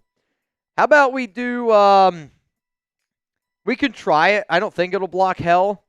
It might. So that's why Sherlock, if you don't see it, sometimes, I don't know, YouTube can be finicky. Again, I don't know if hell's a bad word. I don't know. Let's see. We can try it. Hell. Oh, we can do it. Hell yeah, from night. All right, we got it. We got it. I just didn't want you to be like, other words I don't want you to be like, shit, nobody's typing it. Let me think of other words that might get banned. I'll let you know, guys. If you guys want to see Sherlock Raider on the Raiders Report, I will say I actually talked to David Zahn, Lord Cameron Abbott, and Raider Ron on Friday. And again, that show was murky, murky waters. Murky waters. I was talking to them, and they're going to try to do a Mount Raidermore planned trip this offseason to the studio, and we'll do some shows, we'll do some games. But, Sherlock, if you show up and you want to be live with me for a happy hour, if you show up and you want to be live for a Madden sim, that stuff's also really cool for me too. When you do this job every single day, it's just like y'all, right? You guys do your job every single day. For me, every Tuesday, live here on the Raiders Report. When you get that little bit of a curveball, it makes the day to me a lot more fun, a lot more entertaining, and I would love the opportunity to do it more often. Stabler for president. Mitch, could we start playing ABBA, Fernando, and Mendoza is talked about? Start playing it. If you want to play it at home, Stabler, you can. I can't play it here because my YouTube channel will get shut down. YouTube is unbelievably strict on music. There's a reason why we really try to do nothing music. Music is the number one thing we don't mess around with here at Chat Sports. It's... And Olympic clips. We were told never post clips of the Olympics. Yeah, well, that's because my first year at Chat Sports, I won't mention them, but there was a, hey, don't post any Olympic clips conversation. Day one of the Olympics, Olympic clip gets posted. And our Twitter got shut down for a very long time. This person did not get fired. They ended up working with us for a very long time. But when I tell you it was a shitstorm, it was a shitstorm. Couldn't, again, I understand, and people don't want their content to be stolen, and that was not our intention, I think, at all. It was truly naive is probably the nice way to put it. But yeah, Olympic clips, do not post them. Anything music related, do not post it. Oftentimes people are like, hey, Mitch, can you post highlights of games? Can you, a lot of times people want me to do film breakdown, and we won't do that here because it's not worth the risk. There's a lot of channels that get demonetized. There's a lot of channels that get shut down. There's a lot of channels that, work countlessly. And the Raiders Report does a lot more than just provide for me and Lopez. The Raiders Report is kind of we're probably the quarterback on the Chat Sports team. If the quarterback goes down, can you still win? Absolutely. Does it make it more challenging? Yeah, it would make it a little bit more challenging, which I hope that's not an unfair thing to say, but I think it's kind of a fair thing to say. Suave, what's going on, man? Mitch I looks like it got last place in a duck race. Oh, shit, dude. You're not wrong, man. Do you know that joke? I've come to learn what last place gets you in the duck race. All right. That's Suave. That's elite, man. I'm not going to lie to you, bro. That's one of the best comments I've seen on this show, and I'm not shocked it's from you. Shout out to Suave. Since Raiders Report from Stabler is the #1 Raiders show on the internet, when can we expect Fernando on the show? Honestly, it probably is up to the Raiders. So what I've learned through my time doing this program, the Raiders, because they have certain agreements with certain people, they really only allow guys to go on certain programs. So, like, I've had Raiders players in the past, like Max Crosby. Max Crosby was going to do a show with me, and unfortunately, Max was told by the Raiders that he wasn't allowed to join this show. So Max, unfortunately, had to cancel on me. Now, that's, many, many, many, many years ago. I think that was probably back in, like, 2019, and there are instances, unfortunately, where that happens. Like, I don't really look at the Raiders YouTube channel as competition. Do I want to have better numbers than them? Yes, obviously. Like, at the end of the day, I want Raider fans to get the best content humanly possible. It's why I do my show here. But I've talked to Fernando. I've met Fernando. I've talked to people from Fernando's team. I'll say this, I don't think it has anything to do with Fernando Mendoza, right? Like Jackson Powers Johnson is another great example. I'm close with the JPJ family. They sent me an autographed jersey. But they've also told me that Jackson is not allowed to join this show. And sometimes, maybe certain coaches don't want guys on certain programs. I do think it's at times a little bit frustrating, but it's really truly about who you know and who you can market with. And I know because the Raiders have been bad, like truthfully, because the Raiders have been bad, there have been people from Raiders PR that don't like me because they think I'm too negative. And I kind of get upset with that, and I kind of roll my eyes at that because I'm like, my job is to talk about the Raiders. Like, I think at the end of the day, if you want commitment to excellence, it's what the Raiders report is about. There's not a person on planet Earth that's more committed towards this Raiders football team in terms of making content than me. So I'm probably not giving you a great answer, but it's Raiders PR sometimes tells guys not to join our show because I've been too negative. But, if I've been too positive around the Raiders, I think that that's a bigger red flag because we haven't been a good football team. Sherlock, what's going on, man? Love to the nation. Sherlock, appreciate you, big dog. Appreciate you, man. But here's the good news, and I guarantee you, if the Raiders are good, obviously I'm going to be a positive human being, and we all are going to be positive human beings, and then I'm hoping in a few years Raiders PR is like, oh, shit, this guy was just, I don't know, a Raiders fan, frustrated the fact that their football team has been a really bad football team. Because I know when we're winning, we do a lot of happy, good content. I don't like making upset content. Sherlock, appreciate you. Wreck the Plainville. The wife got us Raiders-Titans tickets. Can't wait. I mean, truthfully, that might be the best game to get tickets for. Like, week 1 against Miami or week 16 against the Tennessee Titans. Like, I would say those are the two games that we probably have the best chance to win at this current moment on May 19th. And then also the fact that it's the final home game of 2026 kind of makes me think Fernando could be playing. Oh, yeah, he'll be playing by then. Unless they're like unless 14-2 and Kirk Cousins just setting the world on fire. See, I don't even think Kirk needs to set the world on fire for him to make it that far. Kirk can't be a disaster. Like, I think like that's where it's going to happen. Now, in my Raiders record prediction video that I did, I had Mendoza getting the start week 8 because at that point the Raiders were 2-5 in my record prediction video. But like, if you're 2-5, there might start to be some conversations around it. What if the Raiders start 0-3?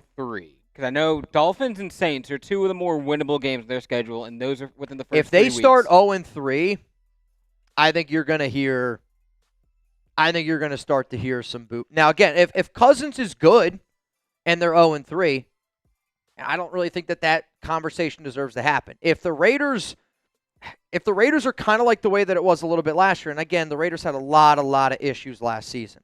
But there were also games like right from the jump, like the Geno game against the Chargers, literally starts the game off with the interception. And there was just certain games where you were like, wow, we're going to get a really bad version of Geno Smith. Was the offensive line bad? Yes. Was there a lot of other bad? Yes, I get it. But if you're 0-3 and Kirk Cousins is bad, but the rest of the team looks good, I think there's going to be some conversations that are had.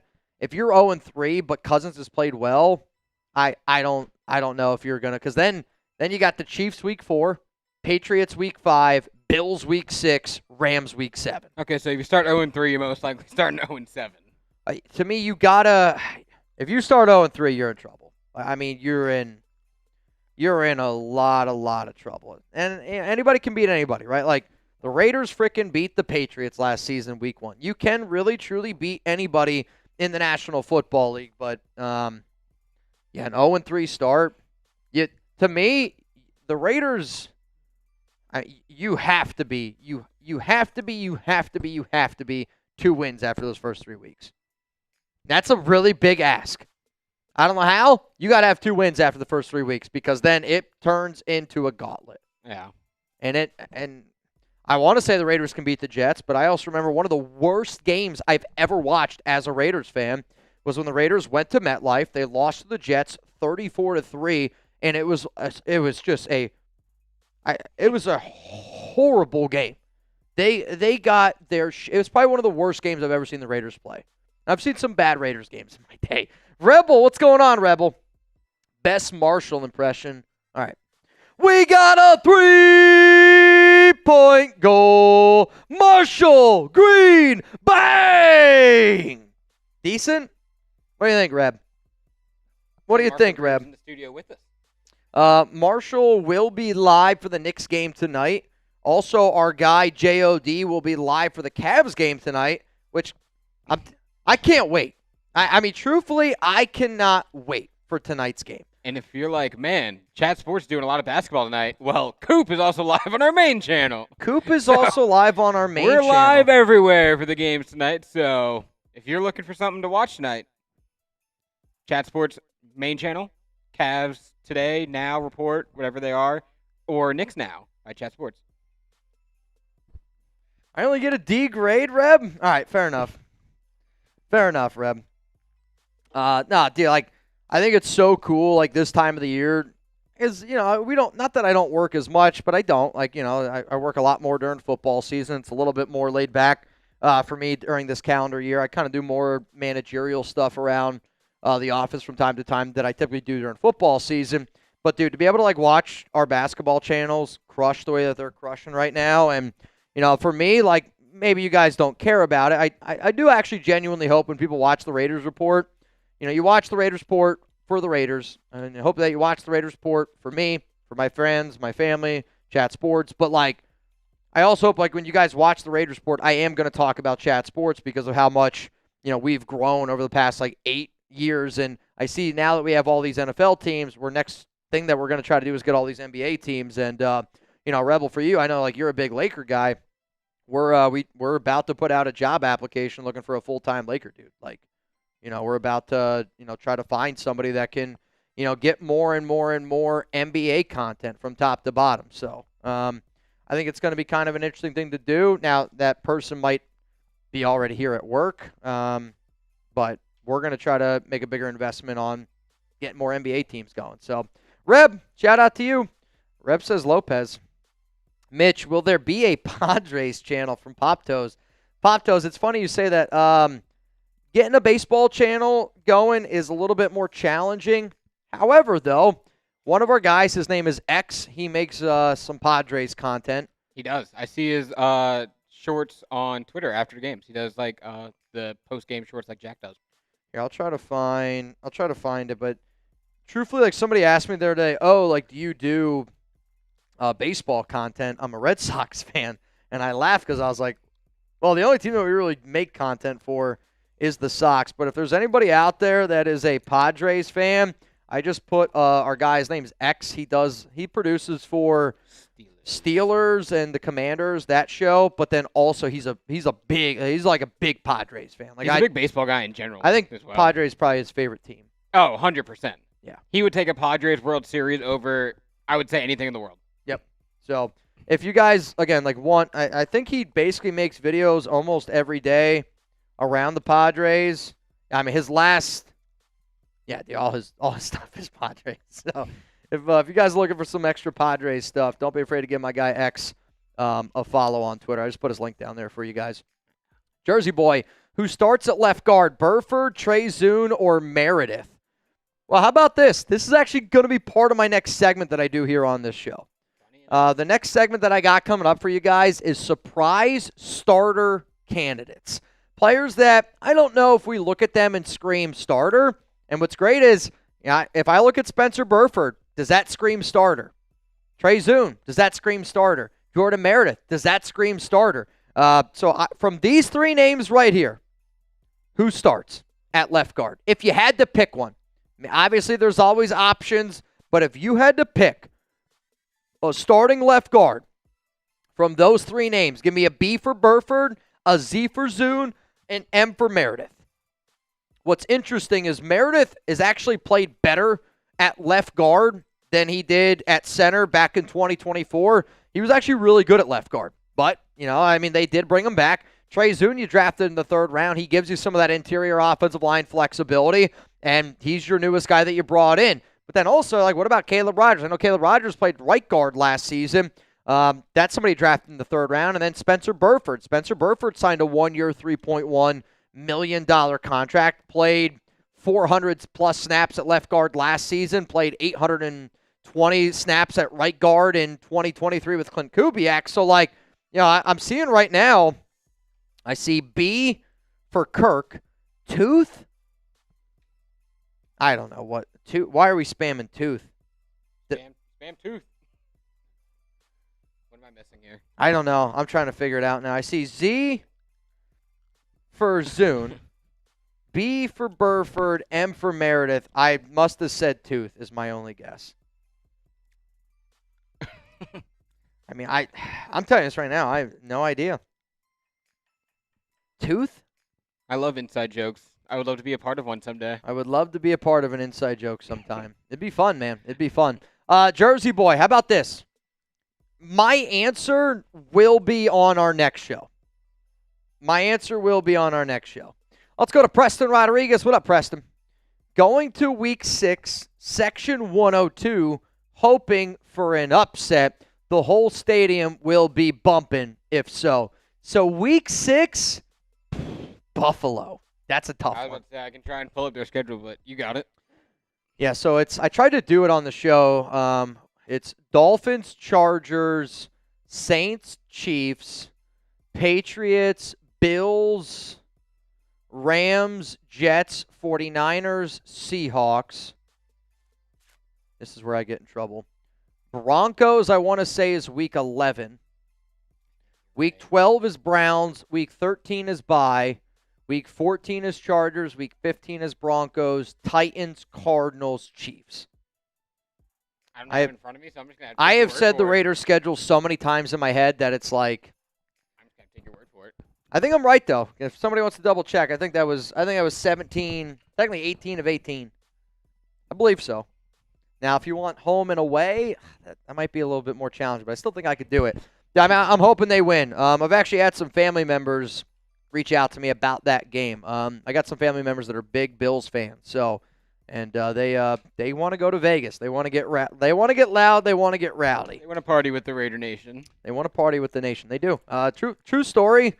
There are some members of my family that aren't fans of the Raiders, but obviously love and respect how much you guys show up and show out for us all the time. That they like. There are some of my family members who are like, I would love to go to one of those Raiders parties. So I might have some family members go to some games this year for the Raiders, and I'll tell you guys to be on the lookout for them. It was 3 years ago at this point. My dad, he went to a Raiders Patriots game, and my dad wore a shirt, and he basically, if you went up to him, he gave you $20 for you to go get a beer. And I remember the amount of fans that he went up to, and he texted me. He's like, I'm running out of cash. And I'm like, going broke. Tell him to stop. Well, I was like, well, people are probably like, you see that guy over there? He's just giving out $20 bill. Yeah, sure, I know your kid, Mitch. But no, my family really, really greatly appreciates it. So we'll have to do it. You should get your dad either a Mitchell Renz hat or shirt. Just your face, massively on hat or shirt. Maybe that's the next step. We'll just see how many people will buy a Raiders Report shirt and just Mitchell Renz big face shirt. There's no way you can hit me with insert food name here and it's my face. Dude, Mitchell Renz fatheads. Hear me out. They will be in children's bedrooms across the country. See, I remember there was this homeless man at Atlantic City. It's the smartest homeless man I've ever seen. And often I've thought to myself, I wonder if this would work. I honestly thought if I did something like this, You know how earlier we were talking about doing an event for charity? I think I know what you're talking about. What if we did this event for charity? I show up to a Raiders game, okay? And I got a sign. Because this man at Atlantic City, I'll never forget it, and I've told this story a few times on this show before. And, when I was a kid growing up, we would go to Atlantic City pretty often. My family and my mom's side, they like to gamble. And, I'm walking up the boardwalk, and I see a line of people. And there's just a gigantic line. And it's this homeless dude. He's got these, goggles on there for, snowboarding or whatever. And he's got this giant tarp behind him. And he's got a sign that said, "I bet you can't hit me with a quarter." And there was a piece of tape on the boardwalk. And, bro, don't get me wrong, he had more bruises than you could even count. But I bet you he was making $100 a day, without a doubt, because there was a line of people. And, dude, you would watch people spend dollars. It's not a lot, but, dollars just sitting there at that line, and they're just, whoop. And he would literally, dance and, egg them on. And he's just beatboxing around now. There was a few times, when I saw he got hit, there was definitely there was some pain. But, I'm like, bro was making, I guarantee you, $100 a day. And I was like, that's the smartest homeless man I've ever seen. What if we did an event like that to raise some money for LA Crash Dog Safer Warrior? I bet you can't hit Mitchell Renz with a $50 bill. I saw one before, this homeless guy on TikTok. Yeah. His thing is, how they all have their signs, tip me, military veteran or whatever. Okay. Well, this guy, his said, tip me if you think your wife/girlfriend is hot. So when they would walk by, the wife would see it, and she's like, that's hilarious. I don't know how much money he made, but it's a great idea. I mean, that's just the checkers, man. Just the checkers. Preston, good luck to you. I hope the Raiders end up getting a win, man. I hope they end up getting a freaking win. If they beat the Bills, oh my goodness, I can already tell you, I might go through a table that day. You know what? I will go through a table that day if the Raiders end up beating the Bills. Jump through said table. I don't know what the table looks like, but you have my word here on May 19th. If the Las Vegas Raiders beat the Buffalo Bills, week 6 of this season, hide your kids, hide your wife, hide your tables. I'm going through a table. Stabler, if we start 3-5 at the halfway point, do you stick with Cousins? Again, I think it depends on how you win those games. I think it depends where you're at. And, if the Raiders' number one goal is to get Fernando Mendoza to be the best version of Fernando Mendoza, I don't know if the record actually truly matters. Now again, there's still a competitive side. 3-5 through our first 8 games, I mean, that's still you're still somewhat in the hunt there. Yeah, the NFL trade deadline's coming up, but I think it really just comes down to where exactly is the Raiders' long-term goal. Is the Raiders' long-term goal to win this season? Yes, it's the goal, but I think that their bigger goal is to make sure Fernando is ready for 2027. Gilbert, do the New York Mets channel. Oh, Gilbert. There will be a day that I probably do start doing another channel here at Chat Sports. I don't know when it would be. I don't know what it would be.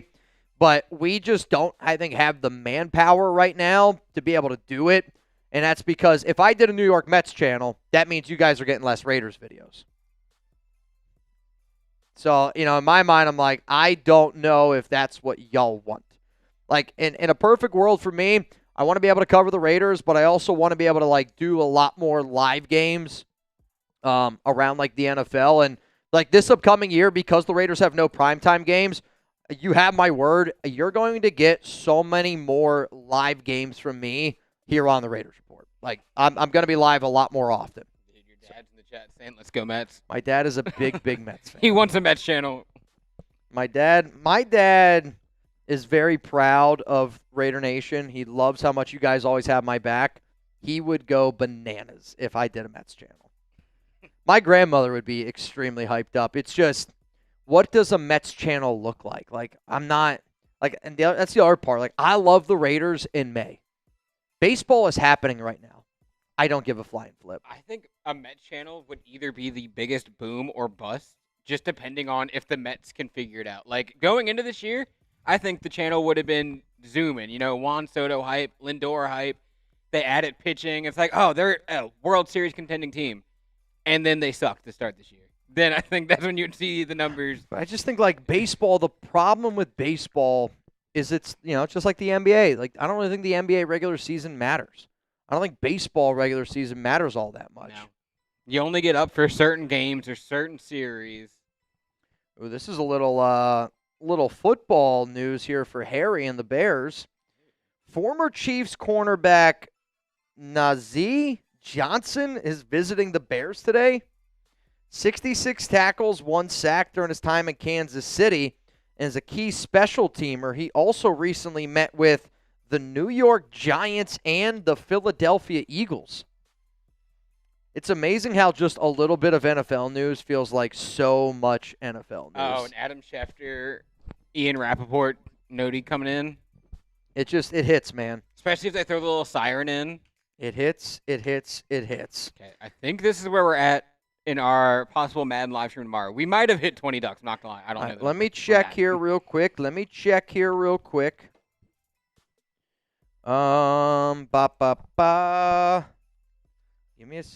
a second. All right, so the last name that I saw was Richard Magbull. I now got Michael Johnson in, Justine Gonzalez in. We got Gabriel Ruiz, in. So Ducks-wise, we're good. If you want to give me, we're good there. Gabriel Ruiz, I got you. And then the Night Devil, I got you. So that means we are, as it stands right now, 50 likes away. The Ducks, we are good. We have gotten in, and we are 3 bangs away. So I typically don't go live on Wednesdays. I typically only go live on Tuesdays and Fridays during the offseason. But now that the offseason is here and we got our Madden schedule, essentially what I plan on doing this year is I'll go live every Tuesday. Normal Tuesday show. We go through our segments. That's how it gets done. And then Thursday's a Madden game. And then Friday will be a Madden game. And Friday will be happy hour. Thursday, I'm not going to do back-to-back happy hours unless, again, there's always going to be a number. There's always going to be a deal. It's how I'm going to run the show. But my deal to all y'all is I will go live tomorrow for a Madden game. I will go live on Thursday for a Madden game. I will go live on Friday for a Madden game. But we are 53 likes away and 3 bangs away in order for me to do that. So just keep that in mind. And the deals today, $20 Venmo to get in our duck race. $100 is a bang. If you want to get your questions, comments on the program, super chat in order to do so. It's how we operate. It's how this thing runs. Just like being in a restaurant. I'm going to give you a menu. Doesn't mean you got to buy. If you want to buy, awesome. And to the bartender that waited on my wife Alex and I on Saturday, that was a Raiders fan. I'm sorry for how banged up I was. Did you give him a business card to Raiders report? Hey, sub. Truthfully, I feel bad because I don't like when people see how banged up I am. When I'm really banged up out in public, I really truly don't like it. And I was Friday happy hour type of bad in public. Now, to my credit's not the right word. Alex and I went to a bar. I'm not going to tell you a situation, but there was a situation with another gentleman. He yelled at Alex. They kicked that gentleman out of the bar. And because of the situation, the guy was just drunk. That was going to be my follow-up question. The guy was drunk, and I give the restaurant a lot of credit. They let me go over. They let me talk to him. And I was just, very much dude, you're not going to talk to my wife like that. And they kicked the guy out because he was clearly drunk. And then the owner, because he was there with me when I talked to this dude, he was like, hey, man, you handled that really well. I was getting nervous that was going to take a bad spin. And I'm like, I'm not going to, don't get me wrong. I know that I can hold my own, but I'm also not going to try to fight somebody when I'm sitting there with my wife. It's just not going to happen. Long story short, this bar brought my wife and I a bunch of free drinks. So we were drinking for free. I'm never going to turn down a free drink, especially in Dallas because it's so expensive. So Alex and I, we have ourselves a hell of a night on Saturday. And then she's like, oh, I want to go to one more place. And we go to this tavern, and it's hole in the wall. And I run into a bartender who was a watcher of the show. And he's like, Mitch. And I was, again, not well.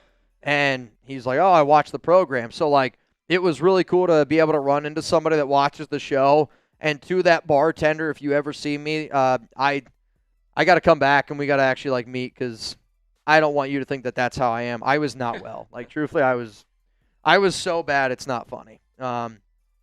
It was bad, man. Bad.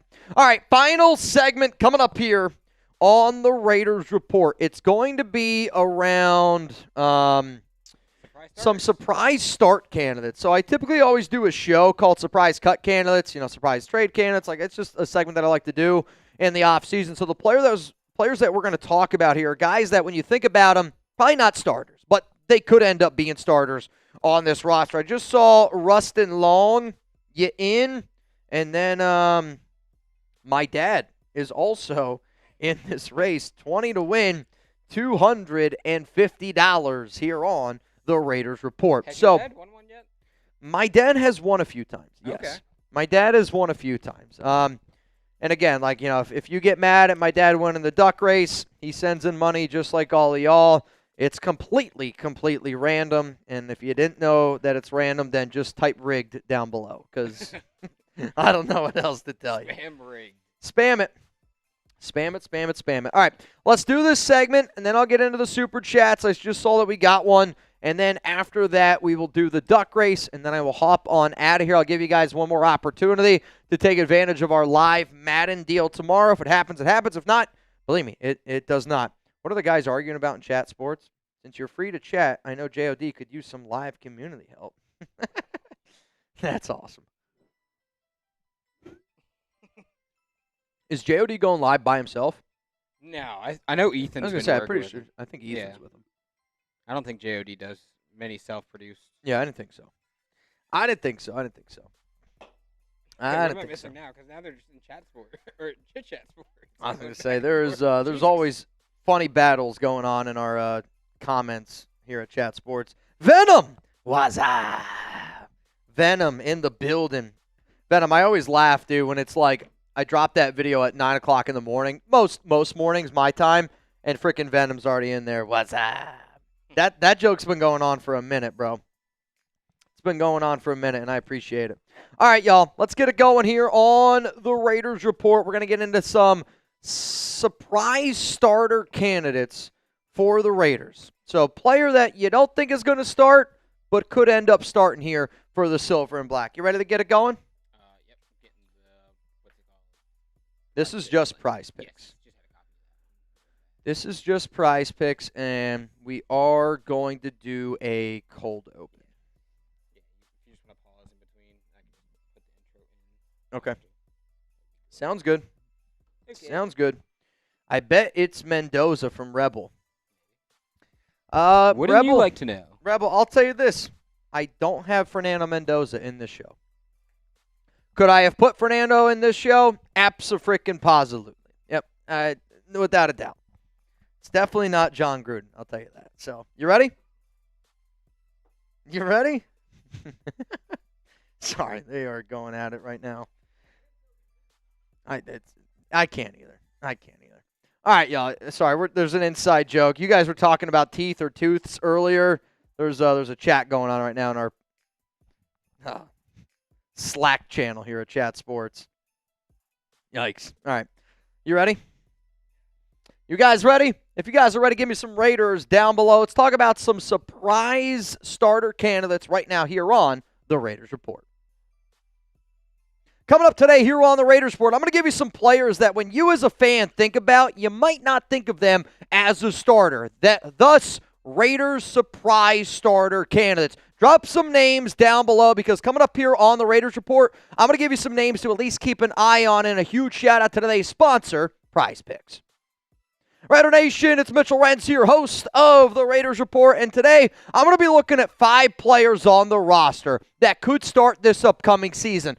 All 5 of these players are going to be at least on the roster, at least competing for a potential spot, but I do think if you were to ask 100 Raider fans out there, hey, is this guy going to start? Hey, is this guy going to start? Is this guy going to start? Is this guy going to start? Is this guy going to start?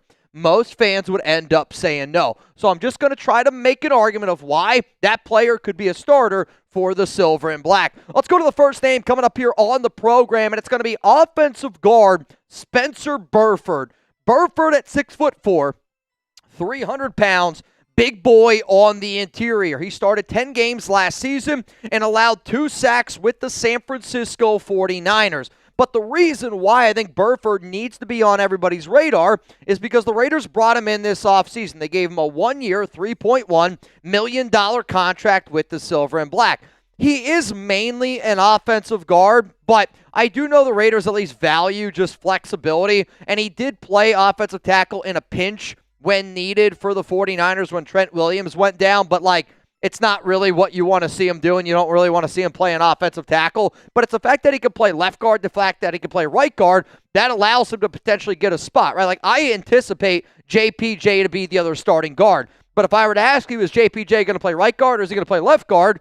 I think that's up for debate. Luckily for Burford, he could play both left guard and he could play right guard. I also know that he's a better run blocker than he is a pass protector, which some of you might go, well, what about Kirk Cousins, Fernando Mendoza? I would argue being a better run blocker is more important in a Clint Kubiak offense because this is going to be a run-first team. So when you look at this Raiders offensive line depth chart, I am just doing my best guesstimate of who could be a starter, but you can see Jordan Meredith is in this conversation. Honestly, Trey Zune is in this conversation. Caleb Rogers is in this conversation. And because there is so much competition at that interior offensive line position, I have a feeling that a lot of Raider fans don't think about Spencer Burford because they think of Caleb Rogers, who we drafted, Trey Zune, who we drafted, Jordan Meredith, who was on the team. And I feel like Burford is an often forgot about name. But what can't be forgotten is the production that he had in 2023. And this is a year that Clint Kubiak has spoke about over and over and over again about why 2023 was so important for him learning with Shanahan. Also, Brian Greasy, somebody that's working with Fernando Mendoza. But Burford played 820 snaps at right guard in 2023 with Kubiak. You guys also know that I'm a fan of players that show growth.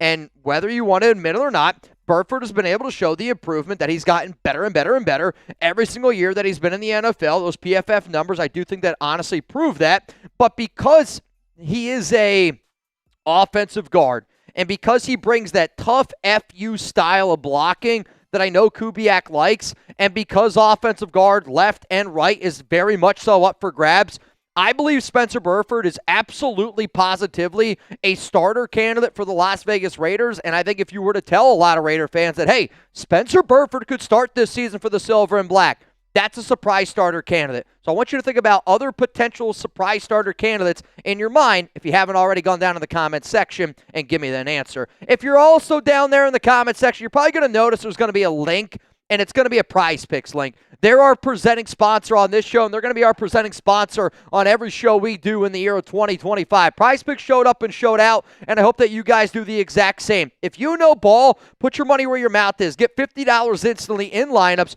after you play your first $5 lineup. That's code HMA to get $50 instantly in lineups after you play your first $5 lineup. So for me the other night, I was hanging out with my buddies. We were watching the Spurs and Thunder game, and I actually won. I had a $10 lineup to win $70, which was awesome. I took the Cavs to win. I took the Spurs to win. I've been doing really, really well on Prize Picks. But if anybody wants to follow me, you can. I'm at Mitchell Renz 365, and if anybody wants to see, any of the lineups that I'm cooking up, which is always funny. I like showing y'all lineups like when I'm on Tuesday because sometimes the videos, they'll go out later in the week, and you'll know if this lineup was good or not later on in the week. But I'm watching the Knicks. I'm watching the Cleveland Cavaliers. Here's my $10 lineup to pay $32.50. If you're not a fan of the Knicks, if you're not a fan of the Cavs, if you get a Prize Picks lineup in, you will be a fan of that player, of that team in that game. And I said this earlier in the show, one of my favorite things to do on Prize Picks, in all honesty, especially if you're a busy person, get a lineup in where it's like points in the first 3 minutes. Because like today, my wife, I know she's not going to be home at around tip-off. She's not going to be there. So what am I going to do? I'm going to get a lineup in for those first 3 minutes, and it is absolutely exhilarating basketball. It's the best basketball out there. So if you know ball, prove it on Prize Picks. That link, again, down in the comments, down in the description of today's show. Make sure that you use code HMA to get $50 in lineups after you play your first $5 lineup. Prize Picks, man, oh man, does it feel good to be right. Let's go to another surprise starter candidate here on the Raiders Report. And the major shout out to Sherlock and Yoda Jenkins for showing up and showing out in the comments. I got Charles Grant coming in here at offensive tackle. And really, Charles Grant's biggest competition is DJ Glaze. And I will say, and I'll continuously say it, I would rather the Raiders start Grant at right tackle than DJ, because I actually think Glaze is probably a better offensive guard than he is a offensive tackle, but maybe that's unfair to say because of last season, Brandon Carroll and Glaze took a major step back. But when I saw Grant play last year, again, it's what I'm about to say, I'm going to roll my eyes a little bit because it's just such a limited sample size, but damn it, when you watch Charles Grant play last season, there were some really good moments on tape. And I say this all the time. Like, I think people around Raider Nation, some people got their strengths, some people have their, like people that they go to. If it comes to offensive line, I listen to what Sanjeet says. Sanjeet is one of the best analysts in terms of breaking down offensive line content, and he is a big supporter of Charles Grant. The Raiders drafted him in the third round out of 2025, and even though it was limited, 59 snaps, 70.1 overall PFF grade, a 77.7 pass blocking grade, and a 63.6 run blocking grade. Charles Grant, to me, yes, he came from a small school like William and Mary, but he showed early on very high-level technique, like in his blocking, his footwork, his arm placement, his ability to honestly like hit you with some pop in that chest and then drive you a little bit. Like, he showed good athletic ability. He just needs to add, I would say, a little bit more weight, add a little bit more strength, and he's going to be a good offensive tackle in the National Football League. And yes, Colton Miller is going to be your starting left tackle. And I know that Grant might be the player that ends up replacing Colton in a few years. But to me, if DJ Glaze can't show early on that he is that rookie version of himself, Grant's going to be nipping at his heels because he's already impressing a lot of people. But, like, he can play left tackle. He can play right tackle. And I do know that he's going to be competing for that right tackle spot. John Spytek drafted him for a reason. But even though Glaze did take a major step back, and I wonder, is that because of Brandon Carroll? So I still want to be able to give DJ Glaze a little bit of time, but I will, man. I'll keep saying it. I think Charles Grant is a better pass protector than DJ Glaze. So they got to figure out what's the important thing. If they want to be able to be a better pass protecting team, I think Charles Grant's your better option. If you want to be probably a little bit more solidified in the run game, that's maybe where DJ Glaze can be, because Glaze isn't nearly as quick as what he needs to be. He allowed 10 sacks last season. But again, very, very bad offensive line coach. So what I'm going to show you guys is if I were to start a Raiders offensive line today, and I'm recording this video on Tuesday, May 19th, so I want to be clear on that. I would do the offensive line on the left. Colt Miller at left tackle, Jordan Meredith at left guard, Tyler Linderbaum at center, Jackson Powers-Johnson at right guard, Charles Grant at right tackle. This would be my Raiders starting offensive line. I'll tell you this. I think if the Raiders, Clint Kubiak, John Spytek, had to submit a starting offensive line for the Silver and Black on today, I think it would look like Colt Miller, Spencer Burford, Tyler Linderbaum, JPJ, and DJ Glaze. That's my personal opinion. But I will say this, whether it's my opinion, whether it's a statement, I think it's a fact. I think the Raiders' offensive line is going to be better this season because of Rick Dennison and Rick Dennison alone. Not even factoring in that we brought in Tyler Linderbaum. Not even bringing in the fact that we have built some extra depth here on this offensive line. I really believe having Rick Dennison, who is regarded as one of the better offensive line coaches in the National Football League, that addition alone and the subtraction of Brandon Carroll will ultimately make our offensive line better. Let's go to another surprise starter candidate presented by Prize Picks, Benito Jones. Yes, Benito Jones. The Raiders recently signed Jones back on May 13th, so less than a week ago. 6'1", 335-pound interior defensive tackle. He's going to get an opportunity because of how weak the Raiders' defensive tackle room is. Do I think that Adam Butler is going to be a starter? Yes, I absolutely do. It's just besides Adam Butler, who's going to be the other starter? Is it going to be Tonka? Is it going to be JJ? Is it going to be Jonah Laolu? I got to get that name right. I'm really having a hard time with it. But Jones was signed by the Raiders back on May 13th. He played 5 years in the NFL with 71 games played, 38 games started, and those 38 games started really have come in the last 3 years in the league. Now, his snap count has gone down. He played 261 snaps last season, 481 in 2024, 566 in 2023. Depending on who you talk to, they're going to give you probably a different write-up on Benito Jones. Like, when you think of the name Benito Jones, some people will say, oh, this guy's a better run defender. And he was a better run defender. At 6'1", 335 pounds, you expect him to be a run clogger, somebody that's going to eat up double teams. That's what, in my mind, I expect him to be.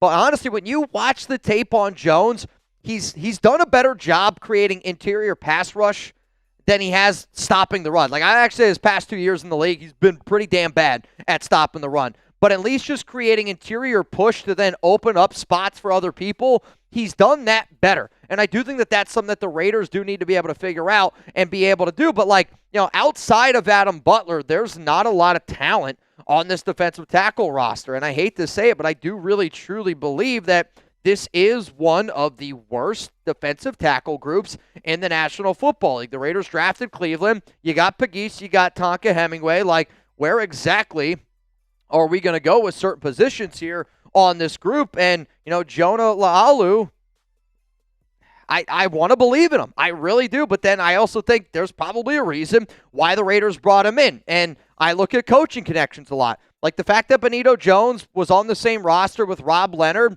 when Rob Leonard was the assistant defensive line coach for the Miami Dolphins in 2020, that matters to me, and I think that it should matter to you. Rob Leonard was also the outside linebacker coach for the Miami Dolphins in 2021, but Jones did not play in the year 2021. He ended up getting hurt, but he was still on that Miami Dolphins roster, so, you know, you're still able to build a coaching connection, but, like, I think even the bigger coaching connection then is Kenyon Jackson, who right now is the Raiders' assistant defensive line coach. He was in Miami in 2021 as the assistant defensive line coach for the Miami Dolphins when Benito Jones was there. So you got your defensive coordinator in Rob Leonard and your assistant defensive line coach in Kenyon Jackson have some sort of relationship already with Jones, and you brought him in when you did. Like, do I think bringing in somebody in May is that big of a deal?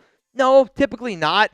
But Benito Jones, when you consider the fact of fit, need, relationship, he's got to be somebody that I do think people put on their radar as being a potential starter for the Raiders on this defensive line, which, I'm not going to lie to you, does scare me a little bit. If you're a Raider fan and you're looking for more content, even if it's in the month of May, I don't care if it's May, I don't care if it's June, I don't care if it's July, I will get you guys Raiders content every single day. But you also got to be able to say this, and it's a two-way street. Not everyday news is going to happen. Not everyday rumors are going to happen. I will get out a video every day. Some days I'm going to make content, but one thing I will be clear on, I will not ever do clickbait. I will not ever make stories up. If I'm talking about it, there's a reason why I'm talking about it. And even if a show is surprise starter candidates, there's nothing clickbait about it. It's just I'm trying to provide content in a little bit of a slower time. If you're that diehard Raider fan that's going, man, I don't care what day it is, I want Raiders content, you found the right YouTube channel. Let's go to the next player here as a surprise starter candidate. I'm going to go with the fourth-round rookie cornerback, Jermod McCoy, because at 6 foot, 192 pounds, he missed all of 2025 with that knee injury. But if you watch him in 2024, I think he was the best cornerback in college football. And I know that there's some concerns about the injury. Clearly, there's concerns about the injury because he's a top 10 talent that fell all the way to pick 101, and the Raiders traded up to go get him in the fourth round. But maybe this is an unpopular opinion.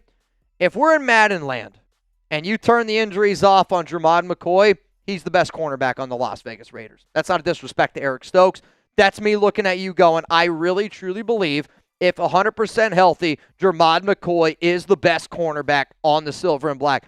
He's one, like, if you told me he's going to be healthy for the next 8 years in the league, I think he's top 10 cornerback potential. Like, that's how good he can be. Now, he may get surgery on that knee to replace that bone plug, and if the bone plug surgery doesn't go well, then he could be done for his entire career. That's the risk that is involved. But what I do think that the Raiders are going to do is they're going to make that decision. If he's going to go out there and he's going to play, he's going to be impressive. Like, there's going to be some guys who are like, wow, this dude is a special, special talent, and he is. He ran a 4.37 40-yard dash. He's still got a lot of that athletic ability. He got a lot of that athletic juice, no doubt about it. But there's also some, question marks right now around Taron Johnson. Am I ultimately worried about Taron? No.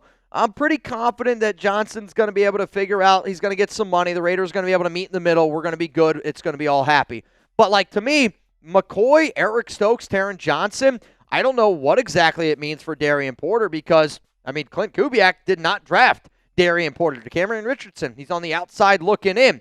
But the fact that Darian Porter is very much a coin flip, I would say with the way that this team evaluates its talent, like, it'd probably be the same way as, Dante Thornton Jr., Malik Benson. I kind of view Malik Benson in a higher light because Kubiak was a part of that regime. The same way when I look at McCoy compared to a Darian Porter, I look at McCoy in the higher light because Clint Kubiak drafted McCoy and he didn't draft Darian Porter. But the skills to play man, the skills to play zone, and he's got truly elite ball skills.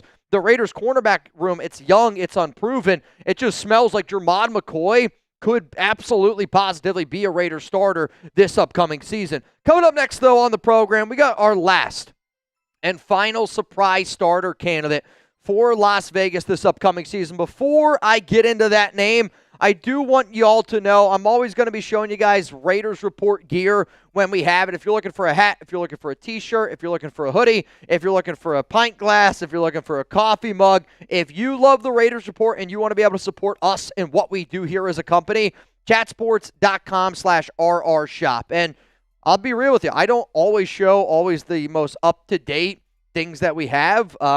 We get a bunch of new stuff very often. I was literally just looking at some of the new stuff that we might be dropping on the store here soon. But like the season as it gets going, I'm going to do my best to get you guys new stuff. If there's something new that you want, hey, don't be afraid to holler at me. Don't be afraid to yell at me. If you want the shirt that I gave Fernando Mendoza, right there it is. It's right there for you. If you want the Weir Kubiak shirt because you feel like we're back with Clint, hey, chatsports.com/RR shop is how you can get it going. Let's go to the final surprise starter candidate here on the program. And, I'm going to Kansai Matsuzawa, the Tokyo Toe. And talking to most fans, I'll say this. Maybe this is one of the ones that I underestimated a little bit because I feel like when I talk to a lot of Raider fans, they're more excited about Kansai here than they are Matt Gay. And I know that Matsuzawa, I respect it, right? Dude learned how to kick on YouTube. I literally make a living on YouTube. And the numbers, he was really freaking good last season, man. 93.1% field goal percentage. 100 is the extra point percentage. Long of 52 last season, but he also showed up in pretty damn clutch situations for Hawaii. And, at the end of the day, like, I want a kicker that shows up in the biggest situations of games. Like, that's when you talk about kickers. Like, I don't want to talk about a kicker. Like, most teams that are good, you don't talk about their kickers because you don't want to hear about special teams. But, he signed with the Raiders as a UDFA. Matt Gay last season, the only kicker on the roster, he had a 73.9% field goal percentage last season. The Tokyo Toe had a 93.1 field goal percentage, and that was fifth best in all of college football. So because Matt Gay has that connection with Raiders special teams coordinator Joe DeCamillis, who he worked with in 2021 and in 2020, I think it was 2021 and 2022, but that was Matt Gay's best year. However, though, like last season, doesn't inspire a lot of confidence. Daniel Carlson, doesn't inspire a lot of confidence in there. I'm not going to lie, I did also think about putting in the long snapper, Tyler Dzansky from Penn State, who's also a UDFA. But the Matt Gay versus Kansai Matsuzawa kicker battle, it's going to be a really fun one to watch because Matsuzawa has shown you from his college production alone that he's going to be able to compete with Gay. I mean, he made 26 consecutive field goals from 2024 to 2025. That was a record that went all the way back to the 1980s. He was 72 of 72 on extra point attempts in college. I get college extra points are different than the NFL's, but 72 for 72 is still 72 for 72. And if he could prove to be clutch, like, you're going to see training camp, you're going to see OTAs, you're going to see mini camp. I really don't think that should matter with the kicker battle. I want them to kick some field goals in the preseason. And I want to see what they do in the preseason. If Kansai here is a perfect 5 for 5 and Matt Gay is stunk to bed, I think that's going to be a decision that needs to be made. And it really could come down to who's the best kicker in July and in August. Because I think whoever that best kicker is, that's going to be your starting kicker for this team. And I know the money, like if they cut Matt Gay, they eat like $1.5 million. That's not enough money to not bring and not put the best kicker on your roster. So here are my Raiders surprise starter candidates. I had a few people go, Mitch, is Fernando Mendoza going to be on this list? I kind of wish I would have put Mendoza on this show, but I also feel like I talk about him enough. And sometimes when I do shows like this, I just want to be able to, talk about a few extra players. Because if you're watching the Raiders Report in the middle of May, like, I want to be able to provide you guys with more content than just Fernando Mendoza because you probably get enough of Mendoza on the national media outlets out there. So Spencer Burford, Charles Grant, Benito Jones, Jermod McCoy, Kansai Matsuzawa are my Raiders surprise starter candidates for the year 2026. All right, y'all, we are live here on the Raiders Report. I see Taino, I see Kirk Lackey, DeAndre Mallory. What's going on? What's going on? This is your final chance to get in our duck race, $20 Venmo. Mitchell Renz 365. I'm also looking. We are at 280 likes. We're 20 likes away from getting to 300 to hit that next benchmark here on the program. PG, happy Tuesday, joining late. We are leaving for Punta Cana in the Dominican Republic tomorrow. We'll try to tune in from there. Raiders. PG, dude, have so much fun. I've actually never been to the DR. You've never been out of the country? I've never been. Never been out of the country. Wow. You're what, 24? Yeah. Yeah, you got to get out. You got to at least do it once. I've never been to the DR though. I do, like, I'm a beach guy. Like when I go on vacation, like I want to go to a good beach. I want to be able to put my feet in the sand. That's like a good vacation, man. That's like when I think of the DR, like that's what I think of. PG, man. Have fun, dude. If you could tune in. Obviously, it's appreciated. Justine, dang, Mitch, once again, you get me. I like baseball and basketball, got my teams, but yeah, not important to the playoffs, LOL. Like, I think it's why I know, like, people are always like, oh, will you do a basketball show? Will you do a baseball show? You know, and it's not that I can't do them. I love football so much, and I've just done my entire life around football for so long. Like, even before I covered the Raiders, you know, I used to do fantasy football all the time. Like, I was writing fantasy football articles I used to shout out to the fantasy footballers. Those guys will always be my guys. But, you know, like fantasy pros, fantasy footballers, like May, June, July, it was just football to me. It was 365 days out of the year. It's literally why my Twitter handle, my name is Mitchell Renz 365, because I was like, hey, you know, I'm gonna give you guys content every single day that I'm on planet Earth here. But, like, for me, I don't know. It's hard for me. I love the Mets. It's hard for me to watch a Mets game sometimes in this time of the offseason. Like, I'll watch, like, right now, I would much rather watch a Victor Wembanyama, like, if Shohei's playing, I'll watch Shohei because he's, like, must-watch to me. Yeah, but I feel like we're comparing playoff basketball and just normal baseball. Like, say it was a Spurs versus Jazz game. In the middle of the regular season, I have no interest. Yeah, exactly. Like, say that versus Mets middle of the season. I'd rather watch the Mets in the middle of the season. Like, but playoff baseball, dude, playoff baseball, I would take over playoff basketball, and that's where some people might disagree with me on that. I love playoff baseball, though. The only problem with playoff baseball, it's also in the middle of football season. That is true. Like, I wish that Major League Baseball would cut their season down by like 40 games. Instead of 162, go to 120 and end the season. Like, playoffs start in July, end the season in August, right before football season starts.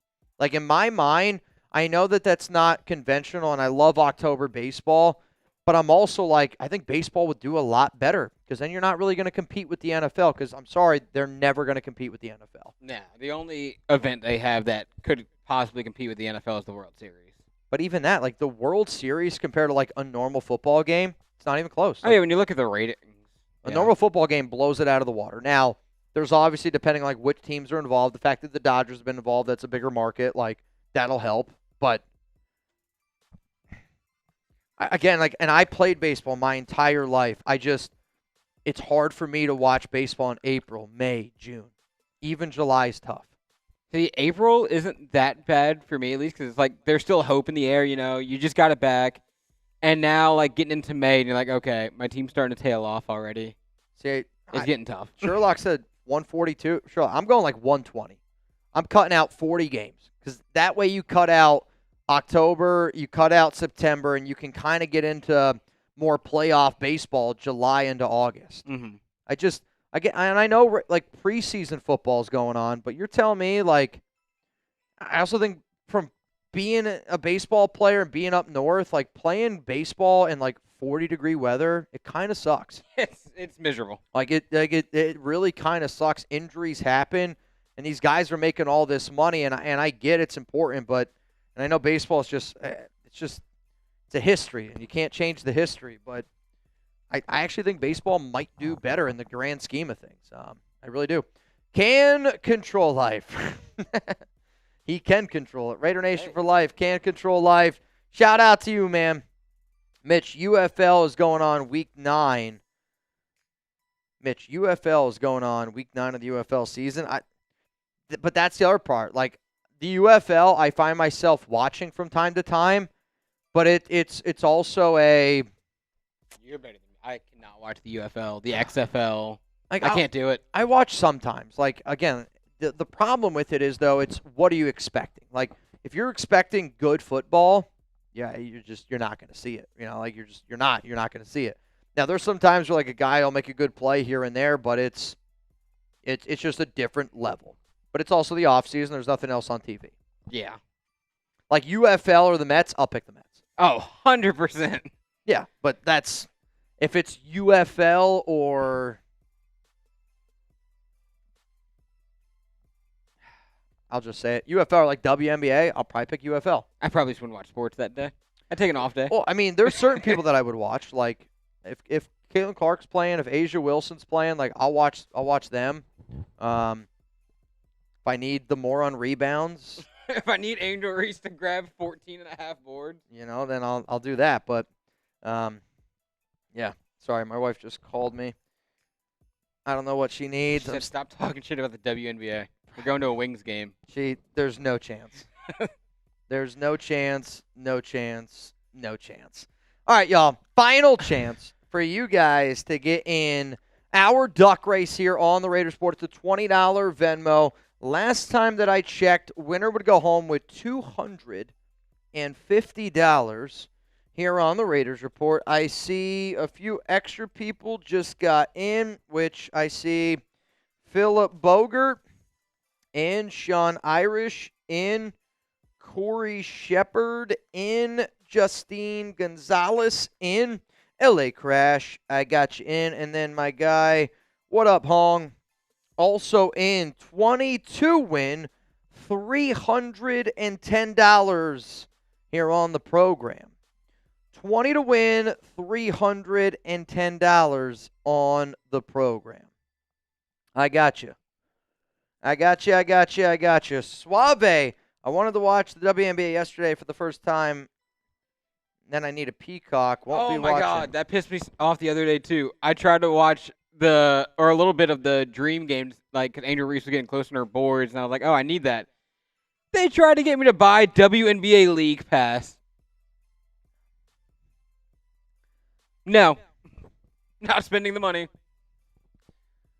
I mean, no. There are certain things, and I don't mean to be rude, like there are certain things where I actually think like the Raiders Report does well because it's free to watch.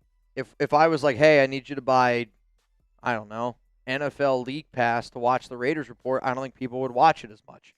I think like the WNBA, like you got to just find ways to not make people pay money to watch your product. And it's an unfortunate thing, but it's also like it's me being real. Like it's the truth. Like I think for the WNBA to grow, you need to, for one, lean into your stars better. I think you also need to be able to just realize where you're going to sell and where you're not going to sell. But again, I don't really watch it a lot, so it is what it is. I'm not going to watch it if they want me to buy League Pass for it. Well, that's shot. But that's what I mean. Like that's people that don't know their own product, and that's I think companies that really struggle. They don't know their own product. And again, like I know that there's a lot of people here that love what we do. If I charged what they were probably asking you, you're probably not going to watch it. And don't get me wrong, people send in super chats. I get it all the time, but yeah, I don't think people would watch. All right, guys, final chance to get in this duck race. We are 7 likes away from hitting 300 likes, which is awesome.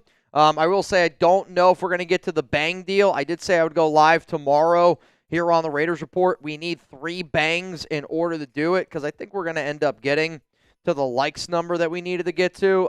Again, I'm always going to give you guys a deal. I'm always going to tell you what needs to happen. The reason why certain things need to happen is because I don't go live usually on Wednesday. I usually don't have a live producer on that day. So if certain things happen, I can tell people, hey, I got to do X, Y, Z tomorrow. So that's just the God honest truth, man. So here's what we're going to do. Do you have the list? Do you need me to send you the doc? No, I got the doc. I just got to pull it up. Cool. All right, y'all. So here's what we got. We got a $20 Venmo shot to win $310 here on the program today. Though it does look like we just got one more. Ruben Ortiz, I gotcha. I gotcha. I live in Alabama. To watch the NFL ticket was like $500 from Sherlock. Dude, that's crazy. Yeah, Sunday ticket is not cheap. And so I will say, like, that's the one good thing about the Raiders not being on primetime. You don't really have to pay, like. Well, I feel like you need more Sunday ticket because if you're not in the local area. Like, if I was back home, I wouldn't be able to watch the Raiders. Saying. I'd be watching the Saints. I see what you're saying. Yeah, I guess for, like, people that are local, maybe it's better. Maybe. What up, Brian? What up, DJ? Can't Control Life, Kurt Lackey. We are 1 like away from 300 likes here on the program. So I don't care what race you want to do. I'm on board for just about. What's your favorite race? Go. My favorite race? And then also give me your least favorite race. I mean, the dogs, horses, I think are the 2 best. The worst race is probably snails because you can't see anything. I was hoping you were getting the joke. I don't know if you did. I don't. You never just like ask someone. I forgot how it started, but it used to be like it was like middle school. You'd go around like, "Hey, what's your least favorite race?" And usually people weren't talking about the kind of races. Oh, and we were talking. That you were talking. Gotcha. Yes, please don't actually give me your least favorite race. Snail is an acceptable answer. Thank you. Snail is a better answer. Yeah, snail is a great answer. Yeah, I was like, I mean, I'm trying to think of field day. What are the different races they even do in field day? We used to do the 4x100. I remember one time, oh my God, they tried to do hurdles at field day when I was a kid. Dude, I remember I watched this poor dude. He busted his face so bad. I'm not going to reveal his name, but honestly, I remember watching that kid just bleed out of his face. Pick the snail race from Rebel. Dude, Rebel, I don't know. Thompson says Taco Tuesday. It's actually literally Taco Tuesday on Prize Picks. Jalen Brunson today is the taco, 21.5 points. I am not taking that taco. I am 0 for 2 on tacos. 0 for 2 on tacos? His taco is not my lineup. Suave, I don't think that you're going to get it then. What do you say? I'm not going to read that. Okay, so Suave is not watching any WNBA games this year. Got it? Probably for the best. Probably for the best. Taco Tuesday, 21.5 points for Jalen Brunson. What do you guys think? More or less? Should we roll with that? I already rolled with the Jalen Brunson more for tonight, which actually kind of brings me to this next question. Then we'll probably get on out of here. Who do you guys got tonight? Knicks or the Cavs? We do have 3 different streams tonight here at Chat Sports. We have a Knicks channel hosted by Marshall Green. We have a Cavs stream hosted by JOD. And then we have a overall NBA stream hosted by Coop. So Coop does our Lakers show. So he's just going to be more in the middle, probably cheering for a good game. I don't know if Coop actually has a team in this one. I don't really think he cares all that much. I don't think Coop gives a singular fuck about this game. Yeah, I don't.